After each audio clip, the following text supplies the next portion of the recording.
மீனாட்சி முறுக்கு மந்த்ரா கடலை எண்ணெயில நானே பண்ணுது ஒரு சேலஞ்ச். உங்களால இந்த மாதிரி முறுக்கு செய்ய முடியுமா? மந்த்ரா கடலை எண்ணெயில முறுக்கு செஞ்சு பாருங்க. ஓகே. மாதம்பட்டியில் ஓர் அற்புதம். பரிபூர்ணாஸ் ஐஸ்வர்யம் சீனியர்ஸ் லிவிங் பாரடைஸ். Phone 9943299440. மூலிகை மசாலா பொருட்கள், நவதானியங்கள், காஃபி தூள், எண்ணெய் அரைக்கும் இயந்திரங்களை பயன்படுத்தி மாதம் 40,000 ரூபாய் வருமானம் பெற தொடர்புக்கு 9894966652. வணக்கம் அன்பு நண்பர்களை, மீண்டும் உங்களை சந்திப்பதில் மிகுந்த மகிழ்ச்சி. இன்றைய நேர்காணல் நிகழ்ச்சியின் முன்னாடியே மகாவிஷ்ணு இருக்கிறார். நம்ம நிறைய ஆன்மீக சொற்பொழிவுகள் பள்ளிக்கூடங்களில், பொது இடங்களில், வெளிநாடுகளில் எல்லா இடங்களுமே மேற்கொள்ளக்கூடியவர் இருக்கிறார். நம்ம உங்களுக்கு அவர் பற்றிய சர்ச்சை உங்களுக்கு எல்லாருமே அறிந்தது. அதற்கு பிறகு அவர் கொடுக்கக்கூடிய அநேகமாக அவர் கொடுக்கக்கூடிய முதல் நேர்காணல் இது. வாரங்கள் அவர் கேட்கக்கூடிய நேர்காணல் கேட்கலாம். வணக்கம் குருவே சரணம். வணக்கம், எப்படி இருக்கீங்க? இறைவனோட கருணைங்க, ரொம்ப நல்லா இருக்குங்க. உங்களுக்கு என்ன வயசு இருக்கும்னு தெரிஞ்சுக்கலாமா? 30 வயது ஆகுதுங்க. 2 ஜூலை 1994. 30 வயசு ஆகுது. உங்களுடைய இயற்பெயரே மகாவிஷ்ணு தானா? அப்பா அம்மா வச்ச பேர் மகாவிஷ்ணு தான். இடையில புனைப்பெயர் இந்த மாதிரிலாம் வச்சுட்டு? புனைப்பெயர் அப்படின்றது பிரம்மஸ்ரீ மகாவிஷ்ணுன்னு சொல்லிட்டு இருந்தது. அப்புறம் அது பிரம்மஸ்ரீன்றதையும் தூக்கிட்டு சரி அப்பா அம்மா வச்ச பேரே இருக்கட்டுமே அப்படின்னு சொல்லிட்டு மகாவிஷ்ணு தான் ஒரிஜினல் பேர். பிரம்மஸ்ரீ எப்படி நம்மளே வச்சுக்கிட்டதா, யாராவது கொடுத்தாங்களா? அதாவது நம்ம சிவானந்த பரமஹம்சர் அவர்களுடைய வழியில் பார்த்திங்கன்னா சித்த வித்தை அப்படின்றது உபதேசம் பண்ணுவாங்க. அந்த வித்தை அவ்வளோ சீக்கிரம் யாருக்கு காமிச்சு கொடுக்க மாட்டாங்க. ஸோ சித்த வேதம்னு சொல்லிட்டு ஒரு புத்தகம் இருக்குது. அதை முழுசாக நம்ம அண்டர்ஸ்டாண்ட் பண்ணி புரிஞ்சு, ஸோ சக சித்த வித்யார்த்தி அவர் பல வருடமாக சித்த வித்தை பண்ணிகிட்டு இருப்பார். அவர் கேட்கக்கூடிய கேள்விகளுக்கு மிக சரியான ஆன்சரை நம்ம அந்த ஞானத்தில், அந்த யோகத்தில் நம்ம ஆன்சர் பண்ணோம் அப்படின்னா உபதேசத்தை காமிச்சு கொடுத்து பிரம்மஸ்ரீ அப்படின்ற பட்டம் கொடுப்பாங்க. ஸோ அப்படி வாங்கினது தான். அப்படி அந்த குருகுல வழியில் வந்தது. ஆமாம் ஆமாம் ஆமாம். உங்களுடைய ஃபேமிலி பற்றி கொஞ்சம் சொல்லுங்களேன். அப்பா அம்மா, அண்ணன் தம்பி, அக்கா தங்கச்சி, மனைவி. அப்பா எவ்வளோ சொல்ல முடியுமோ அவ்வளோ சொல்லுங்கள். கண்டிப்பாக. அப்பா ஆக்சுவலாக ஒரு சாதாரண டெய்லர், சிங்கர் டெய்லராக இருந்தவர். அம்மா ஹவுஸ் ஒய்ஃப் தான். ஸோ ரொம்ப கஷ்டப்பட்டு வந்த ஒரு குடும்பம் தான். அந்த வகையில் வரும்போது அப்பா ஒரு 10 வருடத்திற்கு முன்னால் ஒரு விபத்தில் சாலை விபத்தில் மரணம் ஆகிட்டார். ஸோ அதுக்கப்புறம் அம்மா தான் கொஞ்சம் குடும்பத்தை பார்த்துக்கிட்டாங்க. அதுக்கப்புறம் நான் ஒரு 14-15 வயசுல இருந்தே பார்த்தீங்கன்னா சன் டிவியில் ஒரு அந்த சன் டிவி தனியார் தொலைக்காட்சியில் அசத்தப்போவது யார் அப்படின்னு சொல்லிட்டு ஒரு நிகழ்ச்சியில் ஸ்டாண்டப் காமெடியனாக இருந்து வந்துட்டு இருந்ததுனால அப்புறம் ஈவென்ட் மேனேஜ்மெண்ட் பிஸ்னஸ், அப்புறம் ஸ்டாண்டப் காமெடி பண்ணுறது, வெட்டிங் பிளானிங், வெட்டிங் டெக்கரேஷன்ஸ், அது போக ஆன்லைன் மார்க்கெட்டிங் கற்றுக்கிறது, வெப்சைட் டிசைனிங் பண்ணுறது, இதெல்லாமே ஆன்லைனில் கொஞ்சம் கற்றுக்கிட்டதுனால அனுபவங்கள் அப்படியே ரொம்ப வர ஆரம்பிச்சிடுச்சு. உங்களுடைய அண்ணன் உடன் பிறந்தவர்கள்? தம்பி தங்கச்சி எனக்கு. சூப்பர். அவங்க 2 பேருக்குமே கல்யாணம் ஆகிடுச்சு. கல்யாணம் ஆகி செட்டில் ஆகிட்டாங்க. உங்களுக்கு? எனக்கு இன்னும் கல்யாணம் ஆகலை. அதிகாரப்பூர்வம் ஆகலையா? இல்லை, கல்யாணம் ஆகலை, இப்போ வரைக்கும் ஆகலை. இறைவன் என்ன விதிச்சிருக்கிறாருன்னு தெரில, பார்ப்போம். உங்களுக்கு உங்களுடைய குருமார்கள் சொல்லிக் கொடுத்தபடி பிரம்மச்சரியத்தில் போகணுங்கிற கணக்கா, இல்லை சம்சாரம் ஏற்கப்பட்டதா, அப்படி ஏதாவது தத்துவ ரீதியாக இருக்கா, இல்லாட்டி இயல்பான ஒரு தாமம் தானா, இல்லாட்டி அதில் ஏதாவது ஃபிலாசபிக்கல் ரீசன் இருக்காங்க? ஒரு ரீசனும் கிடையாதுங்க. விருப்பப்பட்டால் கல்யாணம் பண்ணிப்போம். இப்போ வரைக்கும் கல்யாணம் பண்ணிக்கணும்னு தோணலை. மேபி எதிர்காலம் என்ன சொல்லுதுன்றது தெரியல. பிரம்மச்சரியம் அப்படின்றதெல்லாம் எதுவுமே கிடையாது. நம்ம ஆன்மீக பாதையில் போகிறவங்க நம்ம 2 விதமாக பார்த்துருக்குறோம். சம்சாரத்தில் இருந்துக்கிட்டே ஆன்மீக பாதையில் போகிறவங்களையும் நம்ம பார்த்துருக்குறோம். துறவுல இருந்துக்கிட்டு நான் குடும்ப வாழ்க்கையில் இருக்கிறது இல்லைங்கிறதையும் பார்த்துருக்குறோம். நம்ம சூரியனார் கோயிலுடைய ஆதீனம் போல் துறவு வாழ்க்கையில் இருந்துட்டு அப்புறம் திருமணம் பண்ணுறவரையும் பார்த்துக்கிட்டு இருக்கோம். அதனால் உங்களுடைய திட்டம் அந்த மாதிரி கல்யாணம் ஆகலைங்கிறதுக்கான காரணங்களை தெரியும்? இல்லை, என்னை பொறுத்த வரைக்கும் துறவு அப்படின்றது வெளியே போய் இருக்கிறது கிடையாதுன்னு நான் நினைக்கிறேன். துறவு என்பது இல்லறத்தில் இருந்து கொண்டும் மனதளவில் துறப்பது தான் துறவுன்னு சொல்லிட்டு நான் நினைக்கிறேன்.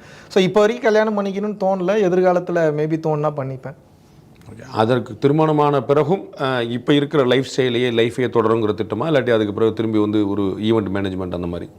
இறைவனால் கொடுக்கப்பட்ட வேலை தான், தொடர்ந்து இதையே செய்வோம் அப்படின்ற மனநிலையில் அப்படியே பயணம் பண்ணிகிட்டு இருக்கேன். 10 வருடத்துக்கு முன்னாடி அப்பா தவறினார்னு சொன்னீங்க. ஆனால் உங்களுடைய 14 வயசுலேருந்து நீங்கள் டெலிவிஷன் அப்பியரன்ஸ்லாம் கொடுக்குறேன்னு சொன்னீங்க. அப்பா இருக்கும்போதே நீங்கள் அந்த டெலிவிஷன் அப்பியரன்ஸ்லாம் பண்ணியிருக்கீங்க. ஏன்னா உங்களுடைய இன்றைக்கி 30 வயசுனா உங்களுடைய 20 வயசில் அப்பா தவறு இருக்கணும். உங்களுடைய 14 வயசுல நீங்கள் பண்ணிங்கன்னா அப்பா அம்மா இருக்கும்போதே நீங்கள் டெலிவிஷனில் வரும். ஸோ இந்த தொலைக்காட்சியில் வர்றது, இந்த டிவியில் வர்றது, இந்த பிரபல்யம் உங்களை ரொம்ப அட்ராக்ட் பண்ணிச்சோ? அதுக்கான ஒரு கைதட்டு, அதற்கான ஒரு ஈர்ப்பு? சின்ன வயசுலேருந்தே எனக்கு ஒரு ஆசை என்ன அப்படின்னா, எந்த இடம் இருந்தாலும் அந்த இடத்துல நம்ம பெஸ்ட்டாக இருக்கணும். பெஸ்ட்டாக இல்லை, பெஸ்ட்டாக இருக்கணுன்றது. ஸோ அந்த வகையில் பார்க்கும்போது ஒரு 7வது 8வது படிக்கும்போது என்னோடய டீச்சர் முதல்ல என்கிட்டனா இல்லை ஸ்கூல் ஸ்டூடெண்ட்ஸ் முன்னாடி சொல்கிறாங்க. ஸோ என்ன சொல்கிறாங்கன்னா, இந்த மாதிரி ராஜ் டிவியில் சிரிப்போம் சிந்திப்போம்னு சொல்லிட்டு ஒரு பட்டிமன்றம் ஒன்று இருக்குது. ஸோ அதில் யார் பேச போகிறீங்க அப்படின்னு கேட்குறாங்க. டிவிலையா? சரி ஓகே நான் பேசுகிறேன் அப்படின்னு சொல்லி அதில் ஒரு 10-15 பேர்கிட்ட கை தூக்குனாங்க. பாதி ஆட்கள் கை தூக்கல. ஸோ லியோனி அவர்கள் அப்போ அந்த பட்டிமன்றத்தை வந்து ஹோஸ்ட் பண்ணுறாரு, ஐயா வந்து ஹோஸ்ட் பண்ணுறாரு. திருப்பூரில் அம்மன் கலையரங்கத்தில் இப்போ நடந்தது. ஸோ அதுலேருந்து அப்படியே டிவி ஆசை வந்து அப்புறம் கொஞ்சம் கொஞ்சமாக வந்து அப்புறம் சன் டிவி நிகழ்ச்சிகளில் போய் அதுக்கப்புறம் கொஞ்சம் கொஞ்சமாக அடுத்தடுத்த கட்டங்கள் போய் ஒரு கட்டத்துக்கு மேலே வந்து பார்த்திங்கன்னா அப்புறம் சினிமா துறையில் துருவங்கள் 16 அப்படின்ற ஒரு படத்தை கேரளா டிஸ்ட்ரிபியூஷன் வாங்கி அங்கே ரிலீஸ் பண்ணேன். அதுக்கப்புறம் வந்து பார்த்திங்கன்னா நானே சொந்தமாக ஒரு கதை எழுதினேன், நான் செய்த குருமன் சொல்லிட்டு. அப்புறம் எக்ஸிக்யூட்டிவ் ப்ரொடியூசர் ஹார்ட் அட்டாக்ல இறந்துட்டார். அந்த டைமில் தான் அப்பாவும் இறந்துருந்தார். ஸோ அதனால் தொடர்ச்சி அதை வந்து கண்டினியூ பண்ண முடியல அந்த டைமில். அதனால் அதை விட்டுட்டு அப்படியே கம்ப்ளீட்டாக வந்து பார்த்திங்க அப்படின்னா எதர்ச்சியாக இப்போது பிஸ்னஸ் சரியாக இல்லை, மற்ற விஷயங்கள் சரியாக போகலை, இந்த வாழ்க்கையை பற்றின இந்த விரக்தியில் இருக்கும்போது தான் கைலாச கோணான்னு சொல்லிட்டு ஒரு அருவிக்கு வந்து குளிக்க போகும்போது அங்கே எதர்ச்சியாக சிஸ்டர் கோயிலில் ஓம் தத்சத் பிரம்மஞானி ஸ்ரீ ஸ்ரீ ஸ்ரீ காஞ்சி விஸ்வநாத சுவாமிகள் ஜீவசமாதி. ஸோ அந்த ஜீவசமாதியில் எதர்ச்சியாக போனது என் வாழ்க்கை டோட்டலாகவே மாறிச்சு. இதை பற்றி ரொம்ப டீட்டெயில்டாகவே என்னோட சேனலில் வந்து பேசியிருக்கேன், எப்படி போனேன் என்ன நடந்ததுன்றது ரொம்ப கிளியராக பேசியிருக்கேன். அது நம்ம வந்து நீங்கள் வந்து டெலிவிஷன் நிகழ்ச்சியில் கலந்துட்ட போது நீங்கள் வந்து உங்களுடைய முதல் மேடை வந்து திரு லியோனி அவர்களால் ஞானஸ்நானம் பெற்றிருக்கீங்கன்னு நான் வந்து புரிஞ்சுக்கிறேன்.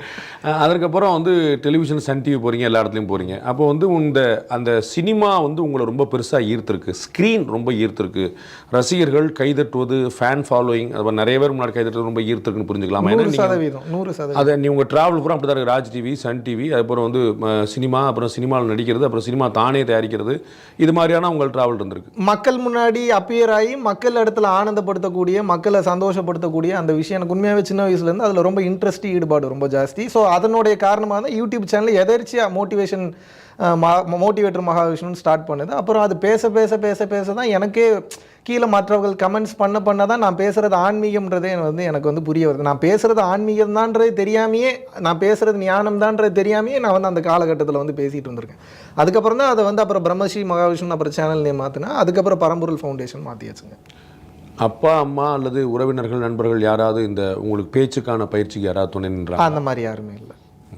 அப்பாவும் அதிகம் பேச மாட்டார், அம்மாவும் அதிகம் பேச மாட்டாங்க. அவங்க வேலை மற்றது பார்க்குறது. தம்பி என்னை பார்த்து இன்ஸ்பயர் ஆகி அவன் பேச்சு போட்டிகளில் கலந்துக்க, சின்ன வயசுலேருந்தே நிறைய பேச்சு போட்டிகள் அதெல்லாம் கலந்துட்டு இருக்கேன். ஸோ அதனுடைய வெளிப்பாடு அந்த சேனலில் ராஜ் டிவியில் போய் பண்ணேன். அதுக்கப்புறம் தொடர்ச்சியாக அடுத்தடுத்த கட்டம்.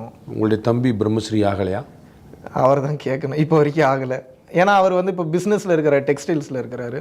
அந்த ஒர்க்கு திருப்பூரில் பண்ணிட்டு இருக்காரு. சொந்த ஊர் மதுரை, அவர் திருப்பூரில் பிஸ்னஸ் பண்ணிட்டு இருக்காரு. உங்களுக்கு பூர்வீகம் மதுரைங்களா? உங்களுக்கு நான் பிறந்த ஊர் அலங்காநல்லூருங்க. அப்புறம் திருப்பூரில் அப்பா தொழிலுக்காக செட்டில் ஆகிறாங்களா? அதுக்கப்புறம் வந்து நான் பிறந்ததுக்கப்புறம் அப்பா சென்னை வராரு. சென்னை பாலாஜி நகரில் வந்து பார்த்தீங்கன்னா அந்த இன்ஸ்டால்மெண்ட்டுக்கு இந்த டெக்ஸ்டைல் பிஸ்னஸ் வந்து பண்ணிட்டு இருக்கிறாரு. ஸோ அதில் கொஞ்சம் லாஸஸ்லாம் நிறைய ஆகுது. அதனால நாங்கள் பிழைக்க போன ஊர் தான் வந்து திருப்பூர்.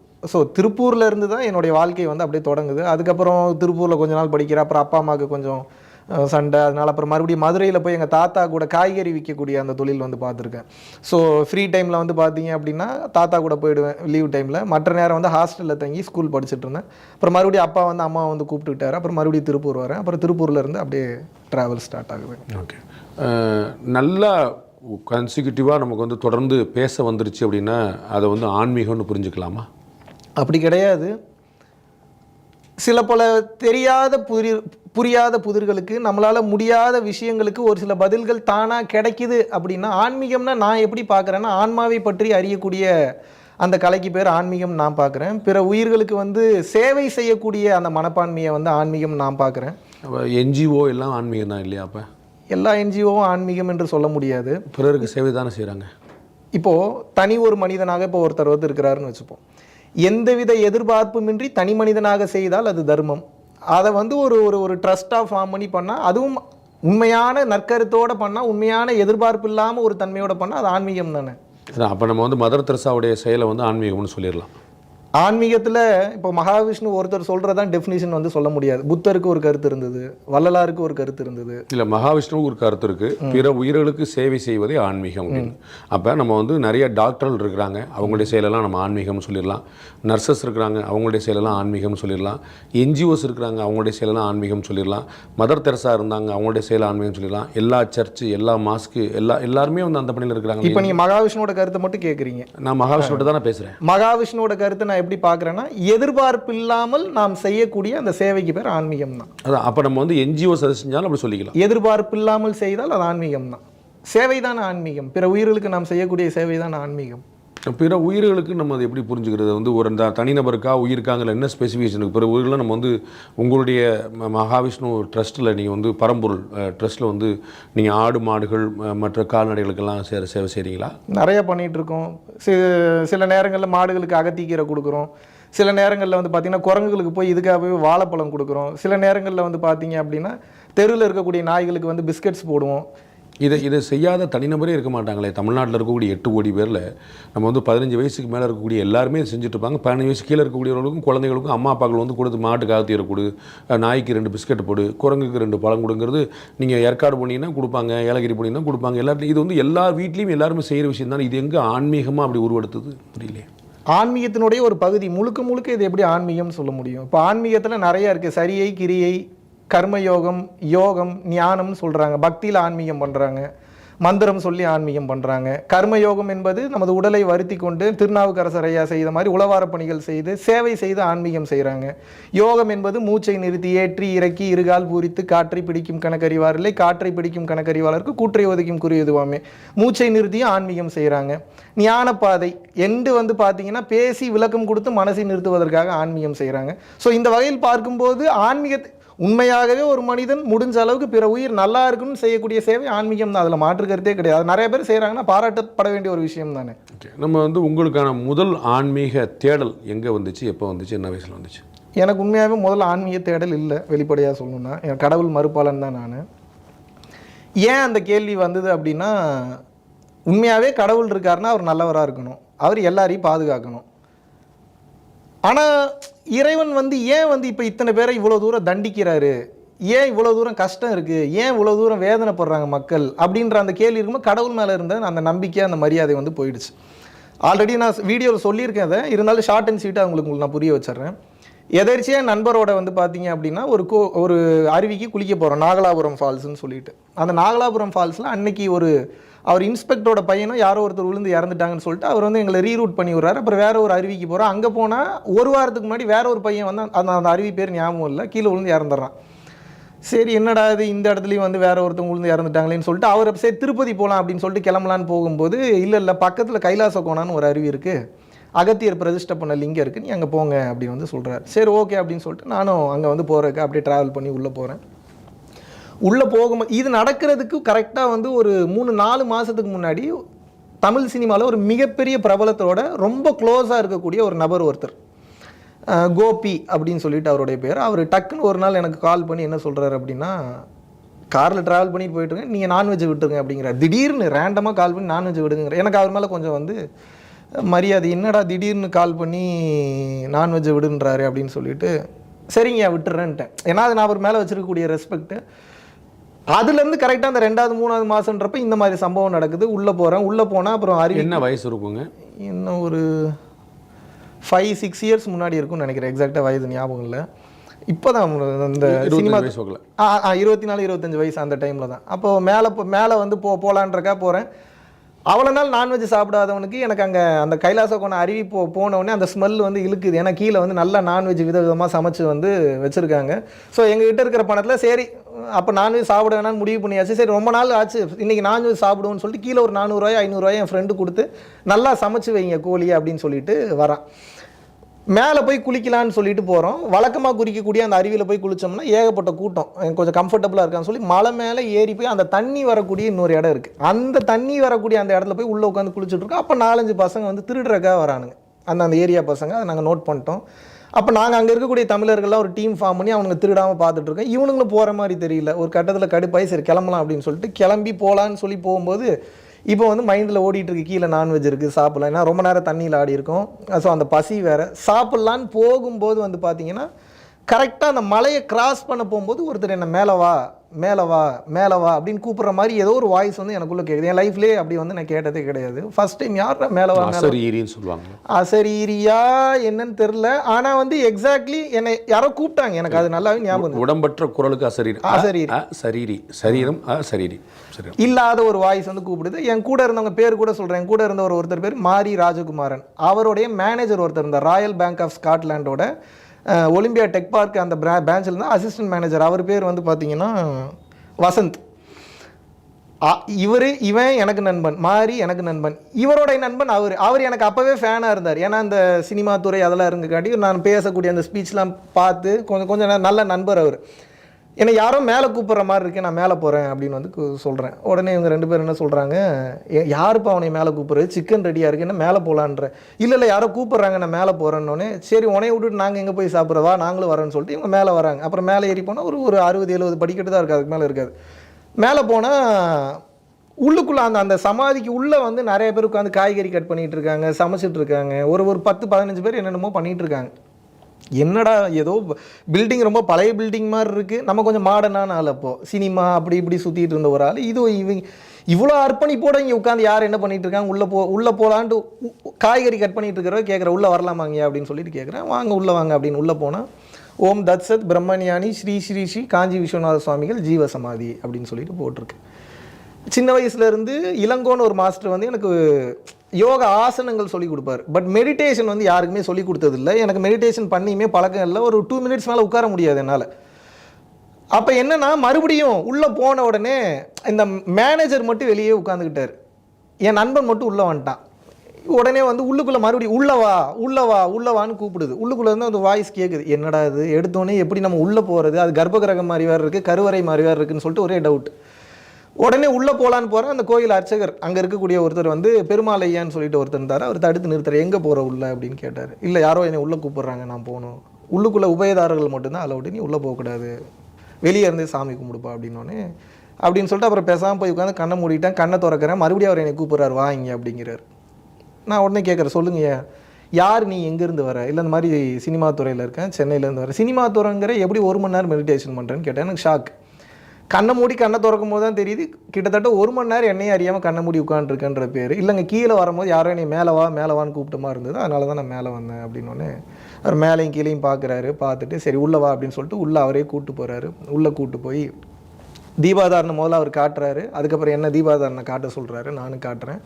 இங்கே இருக்கிற ஒரு பெரிய சித்தர். எனக்கு சித்தர்கள் மேலாம் சின்ன வயசுலேருந்தே நம்பிக்கை ரொம்ப ஜாஸ்தி. ஏன்னா மனிதர்களாக வாழ்ந்தவங்க ஈஸியாக நம்ப முடியும், கடவுள்னா கண்ணுக்கு தெரியல, எப்படி நம்ப முடியும்?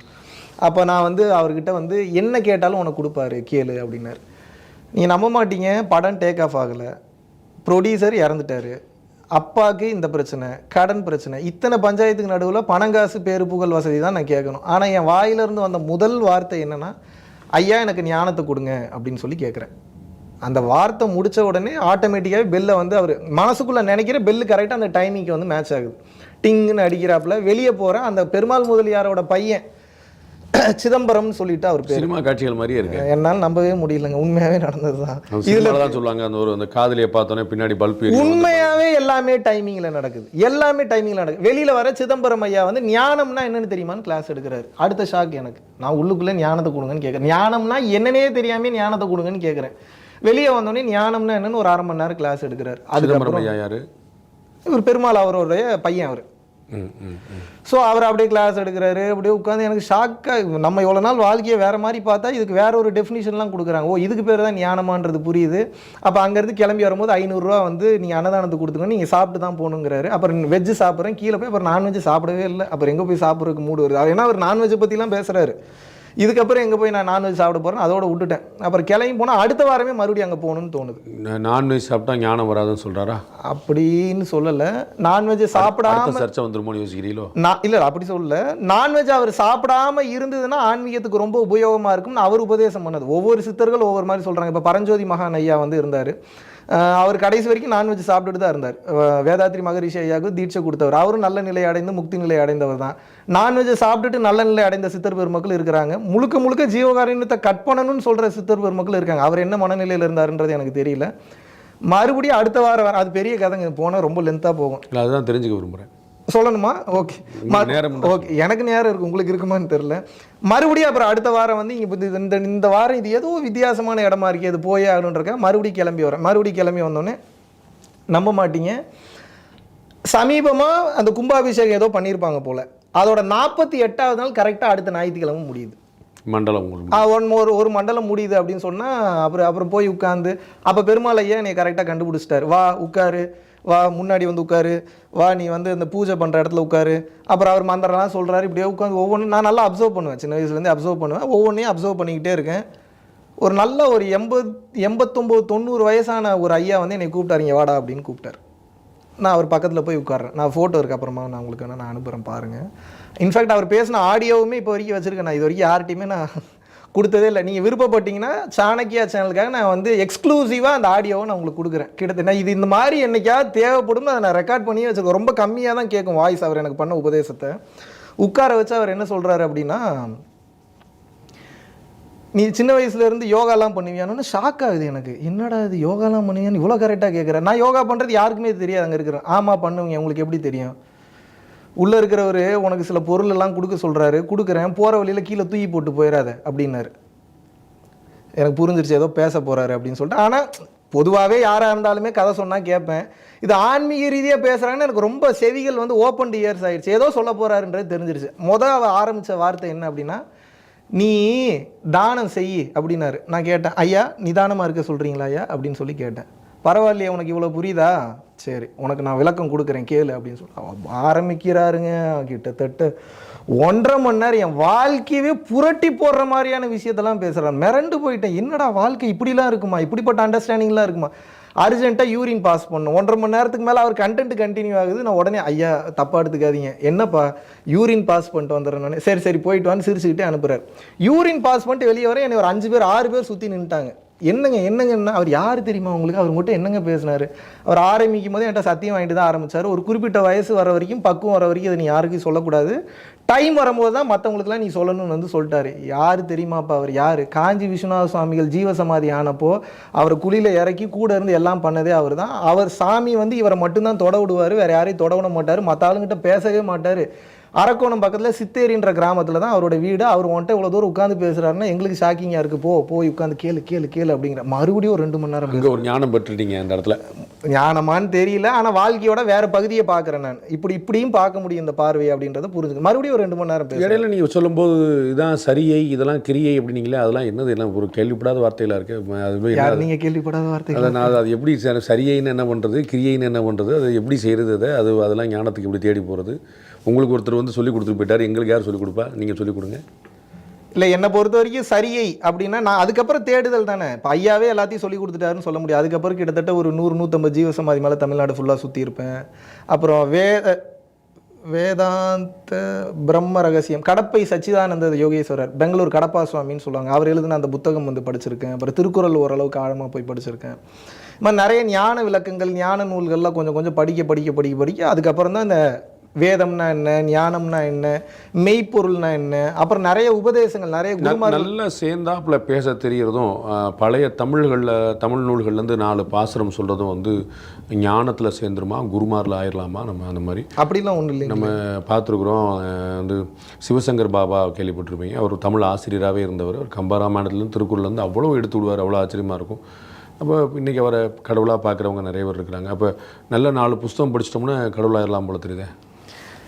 முதல்ல எந்த இடத்துல என்னை நான் கடவுள்னு சொல்லி நான் சொல்லலை. 2வது நான் ஞானம் பெற்று விட்டேன் அப்படின்னு சொல்லி நான் சொல்லலை. நமது குருமார்கள் ஞானம் என்கின்ற பாதையை நமக்கு காண்பித்து விட்டு சென்று இருக்கிறார்கள், ஆகச்சிறந்த குருமார்கள்.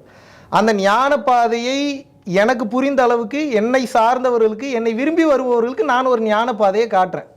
அது வந்து மகாவிஷ்ணு கண்டுபிடிச்ச ஞான பாதைன்னு கிடையாது. ஆல்ரெடி திருக்குறளில் இருக்கிறது, திருப்பாவையில் இருக்கிறது, சிலப்பதிகாரத்தில் இருக்கிறது, மற்ற ஞான நூல்கள் திருவருட்பால இருக்கிறது, திருமூலர் எழுதிய திருமந்திரத்தில் இருக்கிறது. அதில் இருக்கக்கூடிய அந்த விஷயங்களை தான் எடுத்துமே நானுமே சொல்கிறேன். இப்போ இதில் முழுமையானவர், ஆழமானவர், முழுமை பெற்றவர்னு யாருமே கிடையாது. அகத்தியரேன்னு ட்ராவல் பண்ணிட்டு போயிட்டு இருக்கிறதா வந்து அந்தரங்க தீட்சையில் வந்து எழுதுறாரு. இதுக்கு ஒரு முதலும் இல்லை முடிவும் இல்லைன்றது எழுதுறாரு. மகாவிஷ்ணு ஞானம் பெற்றாரா இல்லையான்றது மகாவிஷ்ணுக்கு தெரியல. ஆனால் மகாவிஷ்ணு சொல்லக்கூடிய விஷயங்கள், மேற்கோள் காட்டி பேசக்கூடிய விஷயங்கள் மக்களுக்கு இன்னைக்கு பயனளிக்கக்கூடிய வகையில் அமையுதுன்றதை நானும் நம்புகிறேன். நம்மை சார்ந்தவர்களோட வாழ்க்கையும் பல பேரோட வாழ்க்கை மாறி இருக்கு. என்லைட்டன்மெண்ட் அப்படிங்கிறத ஞானம்னு சொல்கிறாங்க. நம்ம வந்து என்னன்னு தெரிஞ்சுக்கிற, நமக்கு என்ன நடக்குது, உள்ள என்ன நடக்குது, வெளியில் என்ன நடக்குது, சுற்றி என்ன நடக்குங்கிறது தெரிஞ்சுக்கிற ஞானம்ன்றாங்க. மகாவிஷ்ணு ஞானம் பெற்று விட்டாரா அப்படிங்கிறது மகாவிஷ்ணுவுக்கு தெரியல அப்படின்னா மகாவிஷ்ணு மற்றவங்களுக்கு என்ன சொல்வார்? இல்லை, யாருமே அப்படி சொல்ல முடியாது. ஏன்னா நான் ஞானம் அடைந்து விட்டேன் அப்படின்னு சொல்லி எப்படி ஒருத்தர் சொல்ல முடியாது? அதுக்கு அளவுகோலே இல்லையே. இங்கே பிரச்சனையே அதுதானே. பகுத்தறிவுனா சயின்டிஃபிக்காக வந்து ஒரு ரீசன் சொல்லுன்றோம். பகுத்தறிவுக்கு வந்து இப்போ இது எப்படி அளவீடு வச்சு அளக்க முடியும்? இப்போ எனக்கு இருக்கிறது ஞானம் தான்றது இப்போ நான் ஆமான்னு சொன்னாலும் பிரச்சனை, நான் இல்லைன்னு சொன்னாலும் பிரச்சனை. பிரச்சனையா இல்லைங்கிறது இல்லை பிரச்சனை. வந்து ஞானம் அடைஞ்சிருக்குமா இல்லையா, நான் வந்து ஐஏஎஸ் ஃபர்ஸ்ட் கிளாஸில் பாஸ் பண்ணிட்டேங்கிறது 4 பேருக்கு பிரச்சனையாக இருக்கலாம். ஆனால் பாஸ் பண்ணிட்டேனா இல்லையாங்கிறது தெரியணும்ல. அதுவும் பாஸ் பண்ணால் இப்போ இல்லைன்னு அதில் ஒரு கணக்கு இருக்கு. மறுபடியும் அதான் இங்கே பிரச்சனையே அதுதான். ஞானத்திற்கு அப்படி அளவுகோல் காட்ட முடியாதுன்றேன். யாருமே அதுக்கு ஒரு அளவுகோல் கொடுக்க முடியாது. இப்படி உங்களுக்கு தனிப்பட்ட முறையில் 1-to-1 சொல்லப்பட்ட விஷயத்தில் நீங்கள் வந்து அரசு பள்ளி மாணவர்கள்ட்ட ஒரு 1000 பேர்ட்ட கொண்டு போய் சொன்னோம்னா அந்த குழந்தைகள் ஞானம் பெற வாய்ப்பு இருக்கா? உங்களுக்கு கிடைச்ச ஒரு விஷயங்கள் வந்து அப்படி வந்து அது தூவி விடக்கூடிய விஷயமா அது? இல்லை, நான் அதை எப்படி பார்க்குறேன் அப்படின்னா, ஔவையார் வந்து ஆல்ரெடி சொன்ன ஒரு விஷயம்தான், அரிது அரிது மானிடராய் பிறத்தல் அரிது. புதுசாக நம்ம எதுவுமே சொல்லலை. அதனினும் அரிது கூன் குருடு செவிடு பேடு நீங்கி பிறத்தல் அரிதுன்னு சொல்லி ஔவையார் சொன்ன விஷயத்த முற்பகல் செய்யின் பிற்பகல் விளையும் என்று வந்து ஊழ்வினையில் வந்து பார்த்தீங்கன்னா நமது திருவள்ளுவர் சொன்ன விஷயங்களை தான் நான் சொன்னேன். அது தவறாக புரிந்து கொள்ளப்பட்டிருக்கிறது. இப்போ அந்த தவறாக புரிந்து கொள்ளப்பட்டதுக்கு நான் அடுத்து வர்றேன். நான் என்னுடைய கேள்வி என்னென்னா, நீங்கள் உங்களுக்குன்னு ஒரு விஷயம் உள்ளே செலுத்தப்படுது. அது வந்து நீங்கள் சொன்ன அந்த கோவிலில் அங்கே ஒரு சித்தருடைய கூட இருந்தவர் வந்து உங்களுக்கு வந்து சில விஷயங்களை சொல்கிறார். அதை உங்களுக்கே புரிஞ்சுக்க கஷ்டமாக இருந்துன்றீங்க. அதுக்கப்புறம் நீங்கள் நிறையா பார்க்குறீங்க, அதுக்கப்புறம் நிறையா படிக்கிறீங்க, நிறையா அந்த இதில் தொடர்ந்து நிறையா ட்ராவல் பண்ணீங்க. நூற்றுக்கணக்கான சித்தருடைய ஜீவசமாதியில் தேடி போகிறீங்க. அப்போ அவ்வளோ இன்னமும் வந்து எனக்கு ஞானம் வந்துருச்சான்னு தெரியலன்னு சொல்கிறீங்க. அந்த இடத்துல நீங்கள் ட்ராவல் பண்ணும்போது ஒரு பள்ளிக்கூடத்து பிள்ளைகளோ ஒரு பொது வெளியிலையோ ஒரு மேடையிலையோ ஒரு லெக்சர்லையோ கொடுக்கக்கூடிய ட்ரான்ஸ்ஃபார்ம் பண்ணக்கூடிய விஷயமா ஞானம்னு என்னுடைய கேள்வி. ஏன் சொல்லக்கூடாதுன்னு நான் சொல்கிறேன். இப்போ ஆன்மீகத்தை அப்ப யாரு தான் சொல்லணும்? நான் கேட்கல. நீங்க யார் அதை சொல்றதுக்கு நான் கேட்கல. என்னுடைய கேள்வி வந்து, ஒருத்தருக்கு தனிப்பட்ட முறையில் சொன்னதே அவ்வளோ பெரிய பாரமாக இருந்தது, அவ்வளோ ஆச்சரியமாக இருந்தது, மொத்த வாழ்க்கையை புரட்டி போட்டதுங்கிற மாதிரி இருக்கக்கூடியது 1-to-1 ஃபுல் அட்டென்ஷன் இருக்கக்கூடிய விஷயமே அவ்வளோ புரிதல் கஷ்டமாக இருக்குது. இன்னமும் ட்ராவல் பண்ணிட்டே இருக்குன்னு சொல்லும்போது ஒரு 1000 பேர் கொண்ட க்ரௌடில் வந்து ஒரு விஷயத்தை அப்படி சொல்லிட்டு வந்து அது அப்படி ஞானத்தை அது டிரான்ஸ்ஃபார்ம் அப்படி பண்ணுமான்னு கேட்குறேன். எப்படி இப்போ நம்ம மொத்தத்தையும் கண்டிப்பாக ஒரு ஸ்பீச்சில் வந்து யாரையுமே கொடுக்கவே முடியாது, மாற்று கருத்தே கிடையாது. ஆனால் வந்து முற்பகல் செய்யின் பிற்பகல் விளையும்ன்ற அந்த தத்துவத்தை ஏன் பேசக்கூடாது அப்படின்றத என்னுடைய கருத்து. இப்போ அதற்குண்டான விஷயம் வந்து இப்போ கோர்ட்டில் போயிட்டு பேசுங்க. நம்ம வந்து யாருமே நமக்கு மதத்துக்கான அடிப்படை சுதந்திரம் வந்து கான்ஸ்டியூஷன் சொல்லப்பட்டிருக்கு. 25-26 தெளிவாக வழிபாட்டு உரிமை சொல்லுது. நான் கடவுள்னே சொல்லலாம், இங்கே யாருமே தப்பு. நம்ம ஏற்கனவே பார்த்த சிவசங்கர் பாபாலேருந்து அன்னபூர்ணிலேருந்து யாகவா முனிவர்லேருந்து நம்ம நூற்றுக்கணக்கான தமிழ்நாட்டிலே பார்த்துருக்கோம், வட மாநிலங்களில் பார்க்குறோம், குருக்கள்லாம் இருக்கிறாங்க. ஸோ நீங்களே கடவுள்னு வச்சுக்கிட்டா கூட உங்களை யாரும் கேட்க போகிறது, அது உங்களுடைய முறை, அதில் வந்து யாரும் கேள்வி இல்லை. ஆனால் பிரச்சனை அல்லது கேள்வி எங்கே வருதுன்னா, அதை நீங்கள் தெரிஞ்சுக்கிட்டீங்களா, அதை கொடுக்க முடியுமாங்கிற இடத்துல வருது. நாம் வந்து நீங்கள் சொல்கிறது முற்பகல் செய்யும் பிற்பகலையும் ஏற்கனவே உள்ளதானே, எஸ் அக்ரி, எல்லாமே ஒன்றும் குழப்பமே இல்லை. ஆனால் இது இப்படி கொடுக்க முடியுமான்னு நான் கேட்குறேன். ஒரு 1000 பேர் கொண்ட அவையில் நான் ஒரு தத்துவம் சொல்கிறேன், உள்வாங்கிக்கணும்னு சொல்ல முடியுமான்னு நான் கேட்குறேன். 100% சொல்லணும் இல்லைங்களா? சொல்லாமல் எப்படி இருக்க முடியும்னு கேட்குறேன். ஒரு நல்ல விஷயத்தை எங்கே வேணாலும் சொல்லலாமே, ஏன் சொல்லக்கூடாது? அதில் என்ன தவறு? அதை எப்படி சொல்லணும் அப்படிங்கிற ஒரு கணக்கு இருக்குல்ல. அதை நான் வந்து நிச்சயமாக வந்து நான் ஏற்றுக்கொள்கிறேன். ஆனால் வந்து பார்த்தீங்கன்னா, இப்போது ஒரு பிரச்சனை நடக்குது, அந்த பிரச்சனை காரணம் இதனால தான் நான் தனிப்பட்ட மனிதரை அதை நான் தாக்கி சொல்லவில்லை, தனிப்பட்ட நகரை ஆனால் நமக்கு வந்து நீங்கள் வந்து ஒருத்தரால் ஒரு ஞானத்தில் ஒரு பாதையை காட்டப்பட்டது உங்களுக்கு, நீங்கள் அதை நோக்கி அப்புறம் தொடர்ந்து பயணிக்கிறீங்க, அதுலேயே நீங்கள் ட்ராவல் பண்ணுறீங்க. அப்போ வந்து ஒரு 1000 பேர் கொண்ட அவையில் எல்லோருமே இருப்பார்கள் அப்படிங்கிறது ஒரு அடிப்படையான விஷயம். இந்த இடத்துல நம்ம 5 பேர் உட்காந்துருக்கோம். அந்த 5 பேர்லேயே வேறு சமூகம், வேறு வளர்ப்பு, வேறு பண வசதி, வேறு பின்புலம், குடும்பம் எல்லாமே இருக்கும். அதில் எனக்கு ஒரு சிரமம் இருக்கும், என்னுடைய குடும்பத்தில் யாருக்காவது வந்து ஒரு பிரச்சனை இருக்கும், ஒரு பலகீனம் இருக்கும், ஒரு அங்கீகீனம் இருக்கும், ஏதோ ஒன்று இருக்கும். அப்போ வந்து உனக்கு இப்படி இருக்குதுன்னா அதுக்கு இதுதான் காரணம்னு சொல்லி சொன்னால் நான் எப்படி பார்ப்பேன்? அந்த இடத்துல அந்த பார்வை மறுபடியும் அதான் சொல்ல வர, தவறா எடுத்துக்க இல்ல தனிப்பட்ட நபரை அதை நான் சொல்லவில்லை. இல்ல நீங்க சொல்ல வர கருத்து புரியுது. ஒரு உங்களுக்கு உள்நோக்கம் இருக்குதுன்னோ, நீங்க ஒரு ஆளை வந்து இன்சல்ட் பண்ணிட்டீங்கன்னோ நான் நினைக்கல. ஆனா என்னுடைய கேள்வி என்ன, நீங்க அந்த பாதையில இப்போ வந்து என்னை மாதிரி ஒருத்தர் வந்து இந்த பாதையிலே டிராவல் பண்ணாங்க. எனக்கு வந்து கடவுளை நான் வந்து நம்புறேன், பார்த்ததில்லை, எனக்கு தெரியாது. ஆனால் ஞானப்பாதையில் நான் போனதே இல்லை. நீங்கள் ஞானம் அடைஞ்சிட்டா இல்லைன்னு தெரியலன்னு சொல்கிறீங்க, அதுக்கு எனக்கு சம்மந்தமே இல்லைன்றேன். நான் அந்த பக்கம் இங்கே ஓரமாக உட்காந்து விளாண்டுட்டு இருக்கேன். ஆனால் இங்கே வந்து நீங்கள் அந்த ட்ராவல் பண்ணுற ஒருத்தருக்கு எதில் இருக்கக்கூடிய எல்லாருக்கும் ஹிதம் பேசுகிறது கனி இருப்ப காய் கவர்ந்தற்று அப்படின்னு வள்ளுவர் நீங்கள் அடிக்கடி மேற்கோள் காட்டுற சொல்கிறார். அப்போ அந்த ஹிதம் பேசுகிற இடத்துல உங்களுக்கு வந்து கை இப்படி இருக்குது, உங்களுக்கு கால் இப்படி இருக்குது, ஒரு கண் இருக்குன்னா நீங்கள் அந்த ரியாக்ஷனை நீங்கள் பார்க்கணும். அது எவ்வளோ உணர்வுபூர்வமாக இருந்தது. அவருக்கும் உங்களுக்கு எந்த பகையும் கிடையாது. அவர் அதுக்கு முன்னாடி நீங்கள் பார்த்துருக்க போகிறதில்ல, பின்னாடியும் பார்த்துருக்க போகிறதில்ல. ஆனால் அவருடைய அந்த ஆற்றாமை வந்து, ஏன்னா அவர் அதனால் பாதிக்கப்பட்டு அவங்க உட்கார்ந்துருக்கிறாரு. எவ்வளவு சமூகத்தில் சின்ன வயசில் இழிவுகளெல்லாம் கடந்து வந்திருப்பார். அப்போ நம்ம பொதுவெளியில் ஒரு விஷயத்தை போடும்போது அது எப்படிப்பட்டதாக இருந்திருக்கணும் அப்படிங்கிற ஒரு கவனத்தில் என்ன உங்கள்கிட்ட என்ன வருது அப்படிங்கிறது முழுமையாக ஏற்றுக்கொள்கிறேன். நான் வந்து பேசின அந்த நான் வந்து கோவத்தில் பேசணும்னு சொல்கிறத விட கொஞ்சம் சத்தமாக பேசிட்டேன்னு சொல்லணும். காரணம் என்ன அப்படின்னா, நான் உங்கள் ரியாக்ஷனுக்கே போகல. அது வந்து அந்த இடத்துல லைவில் வந்து அந்த இடத்துல நடக்கும், அதை நான் புரிஞ்சுக்கிறேன். நான் வந்து இப்போ நான் உங்களை பற்றி ஒரு தப்பான வார்த்தை சொல்கிறேன், நீங்கள் இப்படி தான் ரியாக்ட் பண்ணுவீங்கன்னு சொல்ல முடியாது, அது எப்படினாலும் போகலாம். ஏன்னா அது ரியாக்ஷன். நான் முந்தின இடத்துல நிற்கிறேன். நீங்கள் வந்து அந்த பார்வை மாற்றுத்திறனாளி ஆசிரியர் கேள்வி கேட்ட பிறகான உங்களுடைய உணர்வு பற்றி நான் பேசலை.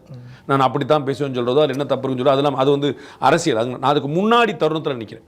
நீங்கள் சொன்ன அந்த முற்பகல் செய்யும் பிற்பகல் விளையும் அப்படிங்கிறதோ அது வந்து ஒரு குறைபாடு ஒன்று இருந்தால் அதற்கு முந்தின ஜென்மம் காரணமாக இருக்குங்கிறதோ இந்து மத ஆன்மீக நம்பிக்கை. அது வந்து உங்களுடைய குருநாதர்கள் என்ன சொன்னாங்கன்னு தெரியல.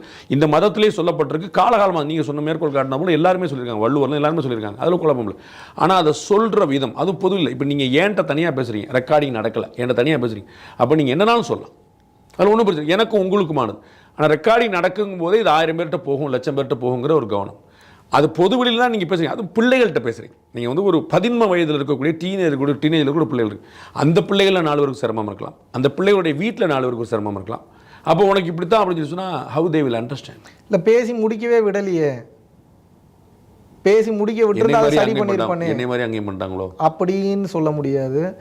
எனக்கு என்னுடைய உண்மையாகவே என் மனசில் இருந்த வெளிப்படையாகவே சொல்கிறேனே, ஒரு குழந்தைங்களுக்கு நம்ம பேச வரோம், நம்ம என்ன பேசுவோம்னு தெரிஞ்சு தான் கூப்பிட்றாங்க. இந்த இடத்துல வந்து இப்படி பேச விடாமல் தடுக்கிறாருன்றப்ப கொஞ்சம் சத்தமாக பேசிட்டு உண்மை இப்போ சொல்ல வரேன். நான் ரியாக்ஷனே நான் புரிஞ்சிருச்சு. நீங்கள் என்ன கேட்க வரீங்கன்னா நீங்கள் எப்படி அந்த மாதிரியான வார்த்தைகளை பயன்படுத்தலான்றீங்க. விச் மீன்ஸ் இந்த அதாவது அரிது மானிடராய் பிறத்தல் அரிது அதனினும் அரிது கூன் குருடு செவிடு பேர் நான் சொல்லுவேன். வந்து மயிருன்னா கெட்ட வார்த்தை, முடின்னா கெட்ட வார்த்தை இல்லை.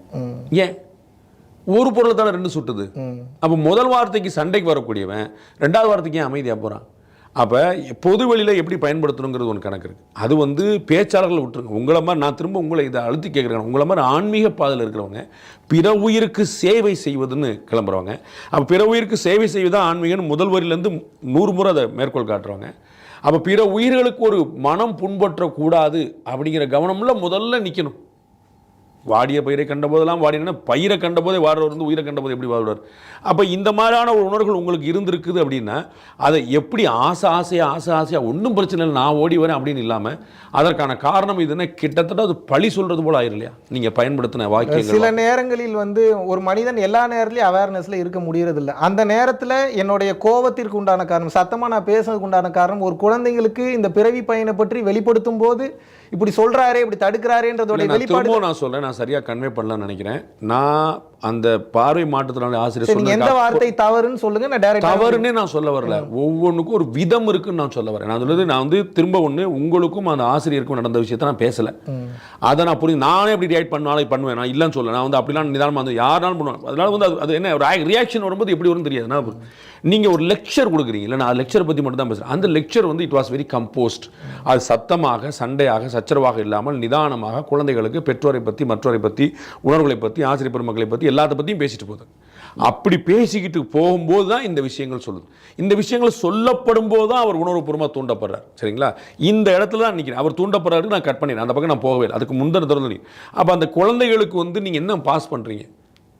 நீ வந்து ஒரு பார்வை மாற்றத்தினாலியாக இருக்க அல்லது வந்து உடலில் ஒரு ஹீனம் இருக்குது, இல்லாட்டி உங்கள் குடும்பத்தில் யாரோ இருக்கிறாங்கன்னா அதை கவலைப்படாத நம்ம தூக்கி நிப்பாட்டி பிடிச்சிடலாம் அப்படின்னு சொல்கிறதா, அதற்கான காரணம் இதுதான் அப்படின்னு சொல்லியிருக்கிறாங்க அப்படின்னு கொண்டு வரதா? இப்போ ஒரு பேச்சுக்கு நீங்கள் வந்து இடத்துல போகிறீங்க, எந்த ஜென்மத்தில் என்ன பாவம் செஞ்சோமோ நம்ம இப்படி இருக்குது, பரவாயில்ல ஆண்டவன் இருக்கான அப்படின்னு சொல்கிறது வேறு. நீ வந்து போன ஜென்மத்தில் பாவம் பண்ணியிருக்காதான் இப்படி இருக்க, அந்த இடத்துல அது பழி சொல்லுவது போல மாறி இல்லையா அந்த டோனு? இல்லை, அதைத்தான் அப்படி சொல்லலைன்னு தானே சொல்ல வரேன். அவரை நான் நேரடியாக சொல்லவில்லை, பொதுவான கருத்தை சொல்லும்போது அப்படி புரிந்து கொள்ளப்பட்டது. என்னுடைய நோக்கமும் அது கிடையாது. என்னை முழுதாக பேச விடவில்லை. முழுதாக பேசி இருந்தால் நான் என்ன சொல்ல வரேன்றது கன்வே ஆகிருக்கும். அந்த இடத்துல அது சர்ச்சையாக நீங்கள் வந்து அந்த இடத்துல மட்டுமே அதை பேசலை, அதற்கு முந்தின ஸ்கூல்லேயே அதை பேசியிருக்கீங்க. அதற்கு முன்னாடி ஒவ்வொரு இடத்துலையுமே நீங்கள் பேசுகிறீங்க. இது வந்து நீங்கள் பேசுனது வந்து முதல் முறை அல்ல. அந்த நீங்கள் உங்களை வந்து கர்மா பற்றின உங்களுடைய ஸ்டேட்மெண்ட் வந்து it was not the first time from you. இல்லை, எப்படி நீங்கள் ஒவ்வொரு விஷயத்தையும் தவறுன்னு எப்படி சொல்கிறீங்க? நான் தவறுன்னே இப்போ வரைக்கும் அந்த வார்த்தையை பயன்படுத்தல. நான் வந்து அப்ரோப்ரியேட் அப்படிங்கிற இடத்துல நிற்கிறேன். இதமாக சொல்வது, பதமாக சொல்வது, கனி இருப்ப காய்க்க. பல இடங்களில் இதமாகவும் சொல்லியிருக்கிறேன். அதை பற்றி ஏன் பேச மாட்டீங்க?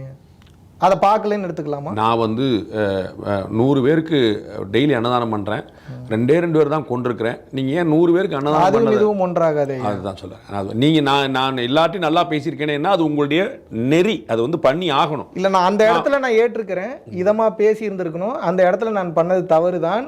அதனால தான் வந்து பார்த்தீங்கன்னா கோர்ட்டில் வந்து பார்த்தீங்கன்னா என்னுடைய நோக்கம் அவரை காயப்படுத்துவதல்ல. பல மாற்று கோர்ட்டில் பயன்படுத்தின வார்த்தைகள்லாம் இங்கேயும் பயன்படுத்துறீங்க. அதை நான் புரிஞ்சுக்கிட்டேன். உங்களுக்கு உள்நோக்கம். முடிச்சுக்கிறேன். மாற்றுத்திறனாளிகளுக்கு பல மாற்றுத்திறனாளிகளுக்கு உதவி பண்ணியிருக்கோம். ஏகப்பட்ட மாற்றுத்திறனாளிகளோட வாழ்க்கையை மாற்றியிருக்கோம். அதை காரணம் காட்டி நான் இந்த இடத்துல தப்பிப்பதற்காக நான் சொல்லவில்லை. அந்த இடத்தில் நான் இன்னும் கொஞ்சம் கவனமாக கையாண்டிருக்கலாம். அது தவறு தான்.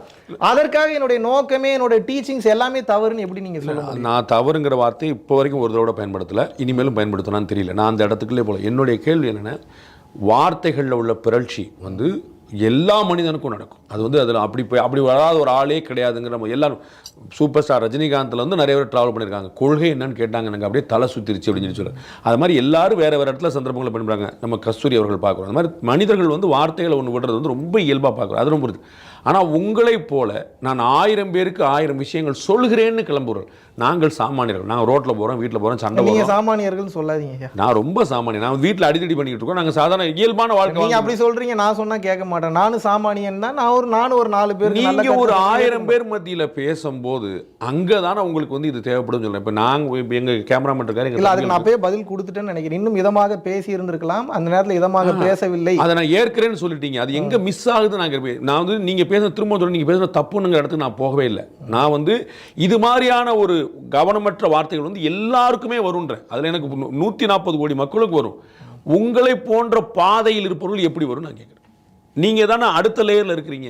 நாங்கள்லாம் உங்கள் பேச்சை கேட்குற இடத்துல இருக்கோம். நீங்கள் பேச்சை சொல்கிற இடத்துல ஒரு மனிதன் நீங்கள் ஆசீர்வாதம் பண்ணுறீங்களா இல்லையா? 24 ஆசீர்வாதம் பண்ணுறீங்களா இல்லையா? 24 மணி நேரமும் ஒரு மனிதன் விழிப்புணர்வு நிலையிலே இருப்பான்னு உங்களுக்கு பெரிய ஞானிகளையே சொல்ல முடியுமா? ஐயா, உங்களுக்கு ஆன்மீகம் தெரியும், எனக்கு தெரியாது. ஐயா அப்படி சொல்லாதீங்க. இல்ல, எனக்கு ஞானம் ஓரளவுக்காக ஆன்மீகம் தெரியும். எனக்கு ஞானம் கிடையாது, எனக்கு ஆன்மீகம் தெரியாது. நான் வந்து சாதாரணமான பாமர பக்தன். கடவுள் சிலையை காட்டிங்கன்னா படக்குன்னு கும்பிட்டுரும். எனக்கு இவ்வளவுதான். எனக்கு அதுக்கு மேலே ஞானம் அவ்வளோ தெரிஞ்சா நான் இங்கே உட்காந்துருக்க போகிறேன். அது நான் கேட்குறேன். நீங்கள் அந்த ட்ராவலில் இருக்கீங்க, நீங்கள் சரியைன்றீங்க, கிரியைன்றீங்க. சில நேரங்களில் அவேர்னஸ் தவறும். 24 மணி நேரம் அவேர்னஸில் எந்த ஒரு மனிதனும் இருப்பதில்லை. அந்த நிலையை நான் இன்னும் அட்டைன் பண்ணல. 24 மணி நேரம் விழிப்புணர்வு நிலையிலே இருக்கணுன்ற அந்த நிலையை நான் இன்னும் அட்டைன் பண்ணலை. மேபி அப்படி அட்டைன் பண்ணியிருந்தா இன்னும் கொஞ்சம் இதமாக, இன்னும் கொஞ்சம் கவனமாக இருந்திருப்பேன். அந்த இடத்துல கவனம் தவறியது என்று தான் சொல்ல வேண்டும். அந்த இடத்துல நான் எது தவறாக பார்க்கிறேன்னா, கேள்விப்பட்டிருக்கேன், ஞானிக்கும் அடி சறுக்குமான்னு கேட்க. யாருக்குமே அடி சறுக்கும் ஐயா. ஏன் வந்து அடி சறுக்காது? 5 திருமுறைகளை வந்து வள்ளல் பெருமான் எழுதுறாரு. 5 திருமுறைகளை எழுதுனதுக்கு அப்புறம் இது வேலைக்கு ஆகாது, 6ஆம் திருமுறை மட்டும் வெளியிடுன்னு சொல்லி வேலாயுத முதலியார் ஐயா கிட்ட வந்து சொல்றாரு. ஸோ பக்தியிலிருந்து ஞானம் வந்து அவசியமானதாக வந்து படுகிறது. ஒரு குறிப்பிட்ட கட்டம் வரைக்கும் பல தீட்சை முறைகளை வந்து நம்ம பக்தி இல்லாம ஞானம் எப்படி? அதை முடிச்சுக்கிறேன். நம்மளுடைய அகத்தியர் வந்து பல தீட்சை முறைகளை வந்து கொடுக்குறாரு. கடைசியில் இல்லை இந்த தீட்சை முறைகள் எல்லாம் பின்பற்றாதீங்க, அந்தரங்க தீட்சை தான் ஃபைனலாக நீங்கள் வந்து பின்பற்ற வேண்டியது ஒன்று. இது நாள் வரைக்கும் நான் பேசுனது எல்லாத்தையும் மறந்துருக்கேன்னு அகத்தியர் ஐயா வந்து ஃபைனலாக வந்து அந்தரங்க தீட்சையை வந்து சொல்கிறாரு. அதுபோக வந்து பார்த்தீங்கன்னா மச்சமுனிநாதர் வந்து மிகப்பெரிய ஞானம் பெற்றவர், கோரக்கருக்கு உபதேசம் செய்தவர். அவரே வந்து ஒரு காலகட்டத்துக்கு மேலே மாயையில் சிக்கி தவறுகள் செய்து ஒரு கட்டத்துக்கு மேலே கோரக்கர் வந்து அவரை திருத்தி ஒரு கட்டத்துக்கு மேலே கொண்டு வர வேண்டிய சூழ்நிலை இருக்குது. அதுக்கப்புறம் மறுபடியும் தவம் பண்ணுறாரு, நல்ல நிலை அடைகிறாரு. பெரிய பெரிய மகான்களுக்கே அப்படி சறுக்கும் போது நான் இப்போ தானே ஆரம்பிச்சிருக்கேன். எனக்கு தெரிந்த ஞான நிலையை, எனக்கு தெரிந்த விஷயங்களை மக்களுக்கு உபதேசம் பண்ணுறேன். ஒரு சில இடங்களில் அந்த தவறுகள் நடக்கும்போது அதை திருத்தி கொண்டு அடுத்த கட்டம் போகணும்னு நினைக்கிறேன். தவறு செய்யாத உலகத்தில் எப்படி இருக்கும்? கோயிலுக்கு போன முதல் நாள்லேருந்து இன்னைக்கு வரைக்கும் ஒரு 5 வருஷம் இருக்குமா? 5-6 இயர்ஸ், 5-6 வருஷத்துக்குள்ளே இருக்கும். அந்த 6 வருஷமாக தான் இந்த ட்ராவலில் இருக்கிறீங்க நீங்கள். எவ்வளவு நிறுவனங்கள் உங்களுக்கு இருக்குது? எவ்வளோ பக்தர்கள் இருக்காங்க ஃபுல் டைமாக உங்களுக்கு? நிறுவனங்கள்னா உங்களுக்கு அமைப்புகள், உங்களுக்கு கிளைகள், இந்த மாதிரி பக்தர்கள், தொண்டர்கள், அது ஹவ் யூ கால்? அப்படிலாம் இல்லை, சகோதர சகோதரிகள் நான் கருதுகிறேன். பக்தர்கள்னு யாரையும் நான் கூப்பிட்றதில்லை.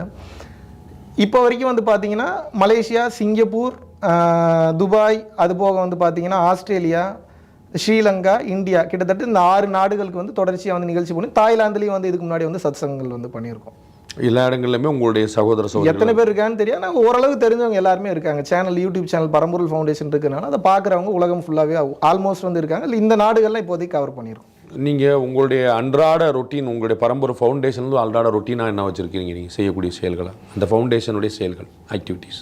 காலையில் எந்திரிச்ச உடனே வந்து பார்த்தீங்க அப்படின்னா அங்கே இருக்கிறவங்களுக்கு வந்து ஃபுட்டு முதல்ல, அதுக்கப்புறம் வந்து பார்த்தீங்க அப்படின்னா அப்ராக்சிமேட்டாக எவ்வளோ நம்பர்ஸ்? சும்மா 15லேருந்து ஒரு 25 பேர் இருப்பாங்க. அவங்க என்ன திருப்பூரில் ஆசிரமத்தில் இருக்காங்க. ஆசிரமத்தில் இருக்கிறாங்க. ஆமாம், திருப்பூரில் உங்களுடைய இடத்த ஆசிரமம்னு கால் பண்ணுறீங்க இப்போதைக்கு. ஆமாம், அந்த அலுவலகம் ஆசிரமம். அந்த ஆசிரமத்தில் ஒரு 15 பேர், 15-25 பேர் இருக்காங்க. ஸோ காலையில் வந்து அவங்க வந்து வாலண்டியர்ஸா இல்லாட்டி வெளியிலேருந்து வருவாங்களா?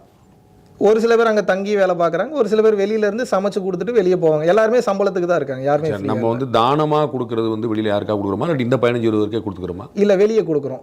ஒவ்வொரு நாள் வந்து ஒவ்வொரு ஏரியாவில் இருக்கக்கூடிய நபர்களுக்கு கொண்டு போய் கொடுத்துட்ருக்கோம். அப்புறம் ஒரு நாள் 20 பேர் கொடுப்போமா, 50 பேர் கொடுப்போமா? ஒரு 200லேருந்து 300 பேருக்கு தினமும் வந்து போயிட்டு இருக்கு. திருப்பூர் சுற்று வட்டார பகுதி, திருப்பூர் சுற்று வட்டாரத்தில் இருக்கக்கூடியது. வெளியூர்களில் எங்கேயாவது? வெளியூர்களில் நம்ம டைரெக்டாக பண்ணுறதில்ல, நம்ம சொன்ன உபதேசத்தை ஃபாலோ பண்ணி இப்போ சென்னையில் வந்து வடபழனி முருகன் கோயிலில் ரெகுலராக வந்து கொடுத்துட்ருக்காங்க நம்ம பரம்பொருள் ஃபவுண்டேஷன் சார்பாக.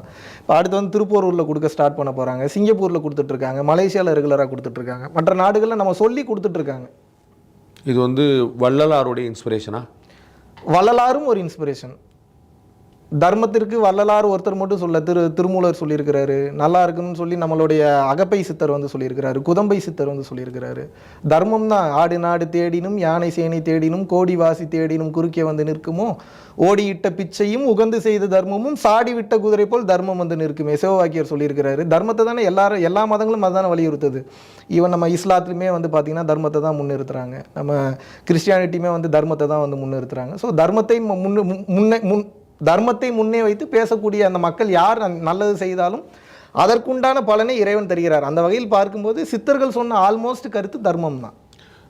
திடீர்னு வந்து உங்களுடைய வாழ்க்கையை புரட்டி போட்டு சிறைக்கு செல்கிற அளவுக்கு நேரக்கூடியது வந்து அது தர்மமா கர்மமா? அது வந்து நீங்கள் அவ்வளோ நல்லது செய்கிறீங்க, உங்களுக்கு இன்னும் நிறைய நல்லது நடந்திருக்கணும். நான் நல்லது செய்கிறேனே சொல்ல மாட்டேங்க சார். இல்லை, நீங்கள் 100 பேருக்கு சொல்கிறத நான் செய்கிறேன், நல்லது கெட்டதுன்ற தியரிக்குள்ளேயே நான் போகல. 100 பேருக்கு சாப்பாடு கட்டாயம் நல்லவர் தான். அறம்னு எடுத்துக்கலாம், அறம் சார்ந்த வாழ்க்கைன்னு எடுத்துக்கலாம். அந்த அறம் சார்ந்த வாழ்க்கையை வந்து எடுத்துக்கொள்ளும் போது ஒரு சில விஷயங்கள் வருதுன்னா ஏற்றுக்கொண்டு தான் ஆக முடியும். நம்மை மீறி ஒரு செயல் வந்து அந்த இடத்துல வந்து நடக்குது. நீங்கள் சொல்ல வர ப்ரீச் பண்ணுற தியரி வந்து நல்லது செய் நல்லது நடக்கும், இதுதானே? நம்ம எல்லா உயிருக்கும் அன்பு செலுத்து, எல்லாருக்கும். நீங்கள் நல்லது செஞ்சுட்டு வரீங்க, குறைஞ்சபட்சம் 5 வருஷமாக நீங்கள் போகிறீங்க, ஒரு நாளைக்கு வெறும் 100 பேருக்கு தான் போகிறீங்கனால இத்தனை வருஷத்தில் எவ்வளோ பேருக்கான ஒரு மனது நிறைவை நீங்கள் கொடுத்துருக்கீங்க. வள்ளலார் சொன்னது போல் அந்த வயிற்றில் இருக்கிற நெருப்பை அணைக்கிறது ஒரு பெரும் முயற்சி, அதை பண்ணியிருக்கீங்க. அப்போ உங்களுக்கு நல்லதாக நடந்திருக்கும், ஏன் உங்களுக்கு வந்து ஒரு கெடுதல் நடந்தது? இல்லை, ஜெயிலுக்கு போகிறது எப்படி கெடுதல்னு நினைக்கிறீங்க நீங்கள்? கிருஷ்ண பரமாத்மா பிறந்ததே ஜெயிலில் தான். கிருஷ்ணர் கெட்டவருன்றீங்களா நீங்கள்? கிருஷ்ணர் தான் மகாவிஷ்ணுன்னு தெரியாதுன்னு சொல்லுவேன். புரியல. கிருஷ்ணர் தான் மகாவிஷ்ணுன்னு தெரியாம போச்சு. எந்த மகாவிஷ்ணு? இந்த கிருஷ்ணரே ஜெயிலுக்கு தான் வந்தாரு, நானும் ஜெயிலுக்கு போனேன் அப்படின்னா அப்படி கிடையாதுங்க சார். இப்ப நீங்க கேட்குற கேள்விக்கு உண்டான பதில், ஜெயிலுக்கு போறது தவறுனா கிருஷ்ண பரமாத்மா கிருஷ்ணர் பிறந்ததே ஜெயில தான். அப்ப அவர் தவறானவர்னு சொல்ல முடியுமா? ஜெயில இருக்கிறவர் அப்ப மகாவிஷ்ணுவும் கிருஷ்ணரும் ஈக்குவல்னு சொல்ல வரல. ஜெயிலுக்கு போறது தவறு என்ற கருத்தும் முற்றிலும் கோணலானது, தவறுன்னு வந்து சொல்றேன். அது எப்படி வேணாலும் இருக்கலாமே, ஜெயிலுக்கு போயிட்டா எப்படி அது தவறுன்னு எப்படி சொல்லுவீங்க? திரும்ப நான் ஜெயிலுக்கு போன தவறுங்க இடத்துல போல அந்த வார்த்தையை நீங்கள் திரும்ப அப்புறமா நீங்கள் வெளியிடும் போது நீங்கள் பார்த்துக்கோங்க. நான் சொல்றது நல்லது பண்ணா நல்லது நடக்குங்கிறது நீங்கள் சொல்லி அதைத்தான் சொல்ல வரேன். நல்லது பண்ணா ஜெயிலுக்கு போகக்கூடாதுன்னு ஏதாவது இருக்குங்களாங்க? அதைத்தான் கேட்குறேன். நல்லது பண்ணா ஜெயிலுக்கு போகலான்னு யாருங்க நல்லது பண்ணுவாங்க? நீங்கள் நான் டெய்லி வந்து 100 சாப்பாடு போடுங்க, கட்டாயம் ஜெயிலுக்கு போய் நீங்கள் ப்ரீச் பண்ணுங்க, யாராவது செய்யறாங்களா? இல்லை, நான் என்ன ப்ரீச் பண்றேன்னா வாழ்க்கையில எது வேண்டுமானாலும் நடக்கும், அதையும் ஏற்றுக்கொள்ளக்கூடிய பக்குவத்தையும் தைரியத்தையும் வளர்த்துக்கணும். நீ வந்து சாப்பாடு போடு, நீ அறம் சார்ந்த வழியில போ, நீ ஹெல்ப் பண்ணு, நீ ஜெயிலுக்கே போக மாட்டேன்னு நான் சொல்ல.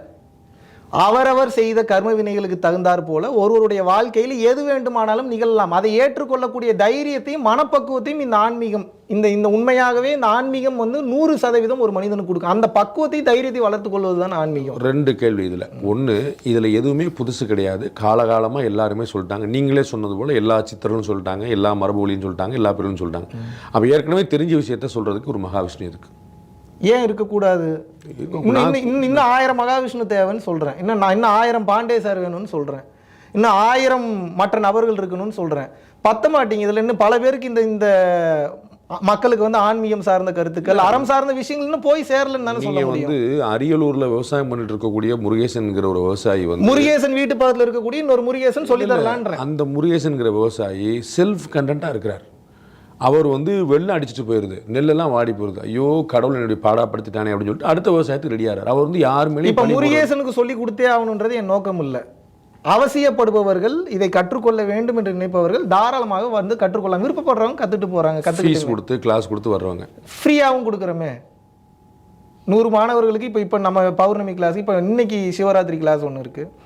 முதலில் பதிவு செய்யக்கூடிய 100 மாணவர்களுக்கு வந்து இலவசம். ஏகப்பட்ட மாணவர்களுக்கு இலவசமாக கொடுத்துருக்கோம். மாணவர்களை தாண்டி ஏகப்பட்ட குடும்பஸ்தர்களுக்கும் இலவசமாக கிளாஸஸ் கொடுத்துட்டு தான் நீங்க வந்து தைப்பூசத்துக்கு ஒரு 1000 பேருக்கு நிகழ்ச்சி பண்ணோம். 1000 பேருக்குமே சாப்பாடு போட்டு இடம் கொடுத்து 1000 பேருக்குமே இலவசமாக தான் தீட்சை. எதை நீங்க ஒரு தத்துவமா சொல்றீங்களோ அதை அரியூர்ல விவசாயம் பண்ற முருகேசன் வந்து தன்னுடைய வாழ்க்கையாவே வாழ்ந்துட்டு இருக்கிறார். பாராட்டணும்ன்றேன்.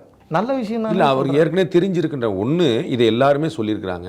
2, இந்து மக்கள் இந்திய மக்கள் அப்படி தான் வாழ்ந்துட்டு இருக்கிறாங்க. நம்ம வந்து கடவுளை பார்க்குறாங்க, எல்லாம் அவன் செஞ்சதுன்றாங்க. அவங்க வந்து ஸ்டாலின் சரியில்லை, எடப்பாடி சரியில்லைங்கிற இடத்துக்கு போகிறது இல்லை. அவங்க வந்து கடவுள் நமக்கு இது வச்சிருக்காங்க, நீங்கள் சொன்ன அந்த கர்மா அது வச்சிருக்காங்க, நமக்கு அதுபடி நடக்கட்டும்னு சொல்லிட்டு போயிட்டு மகாவிஷ்ணு சொல்லி கொடுத்து மகாவிஷ்ணு பேர் மாதிரி 1000 பேர் சொல்லி கொடுத்து தான் முருகேசனுக்கு புரிஞ்சாகணுன்றது கிடையாது. முருகேசனை மாதிரி இன்னும் பல லட்சம் மக்கள் உணர்ந்து வாழ்ந்துட்டு இருக்காங்க. இதை நான் என் வீடியோலேயே சொல்லியிருக்கேன்.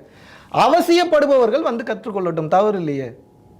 முருகேசன் வாழ்றது தப்புனே சொல்லி, முருகேசன் என்னை விட உயர்ந்த நிலையில் இருக்கலாம், முருகேசனோட அப்பா என்னோட மிக உயர்ந்த நிலையில் இருக்கலாம், முருகேசனோட புள்ள முருகேசனை விட உயர்ந்த நிலையில் இருக்கலாம். இது அவரவர் வாங்கி வந்த வரத்தை பொறுத்தது. அவர் என்கிட்ட தான் கற்றுக்கணும்னு சொன்னாதானே தப்பு. அப்படி கிடையாது.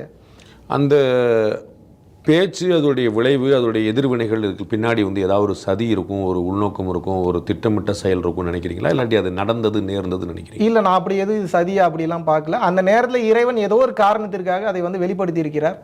சரி, அதான் நான் வெளியில் வந்தோடனே சொன்னது தான். இறைவன் எதை செய்தாலும் ஒரு நல்ல காரணத்துக்காக தான் செய்வார். அதில் எனக்கு என்ன லெசனோ அதை எடுத்துக்கிட்டு நான் திருத்திக்கிட்டு அடுத்த கட்டத்தை நோக்கி நான் பயணம் பண்ணிட்டு இருக்கேன். இதே லெசன் இருக்குதா?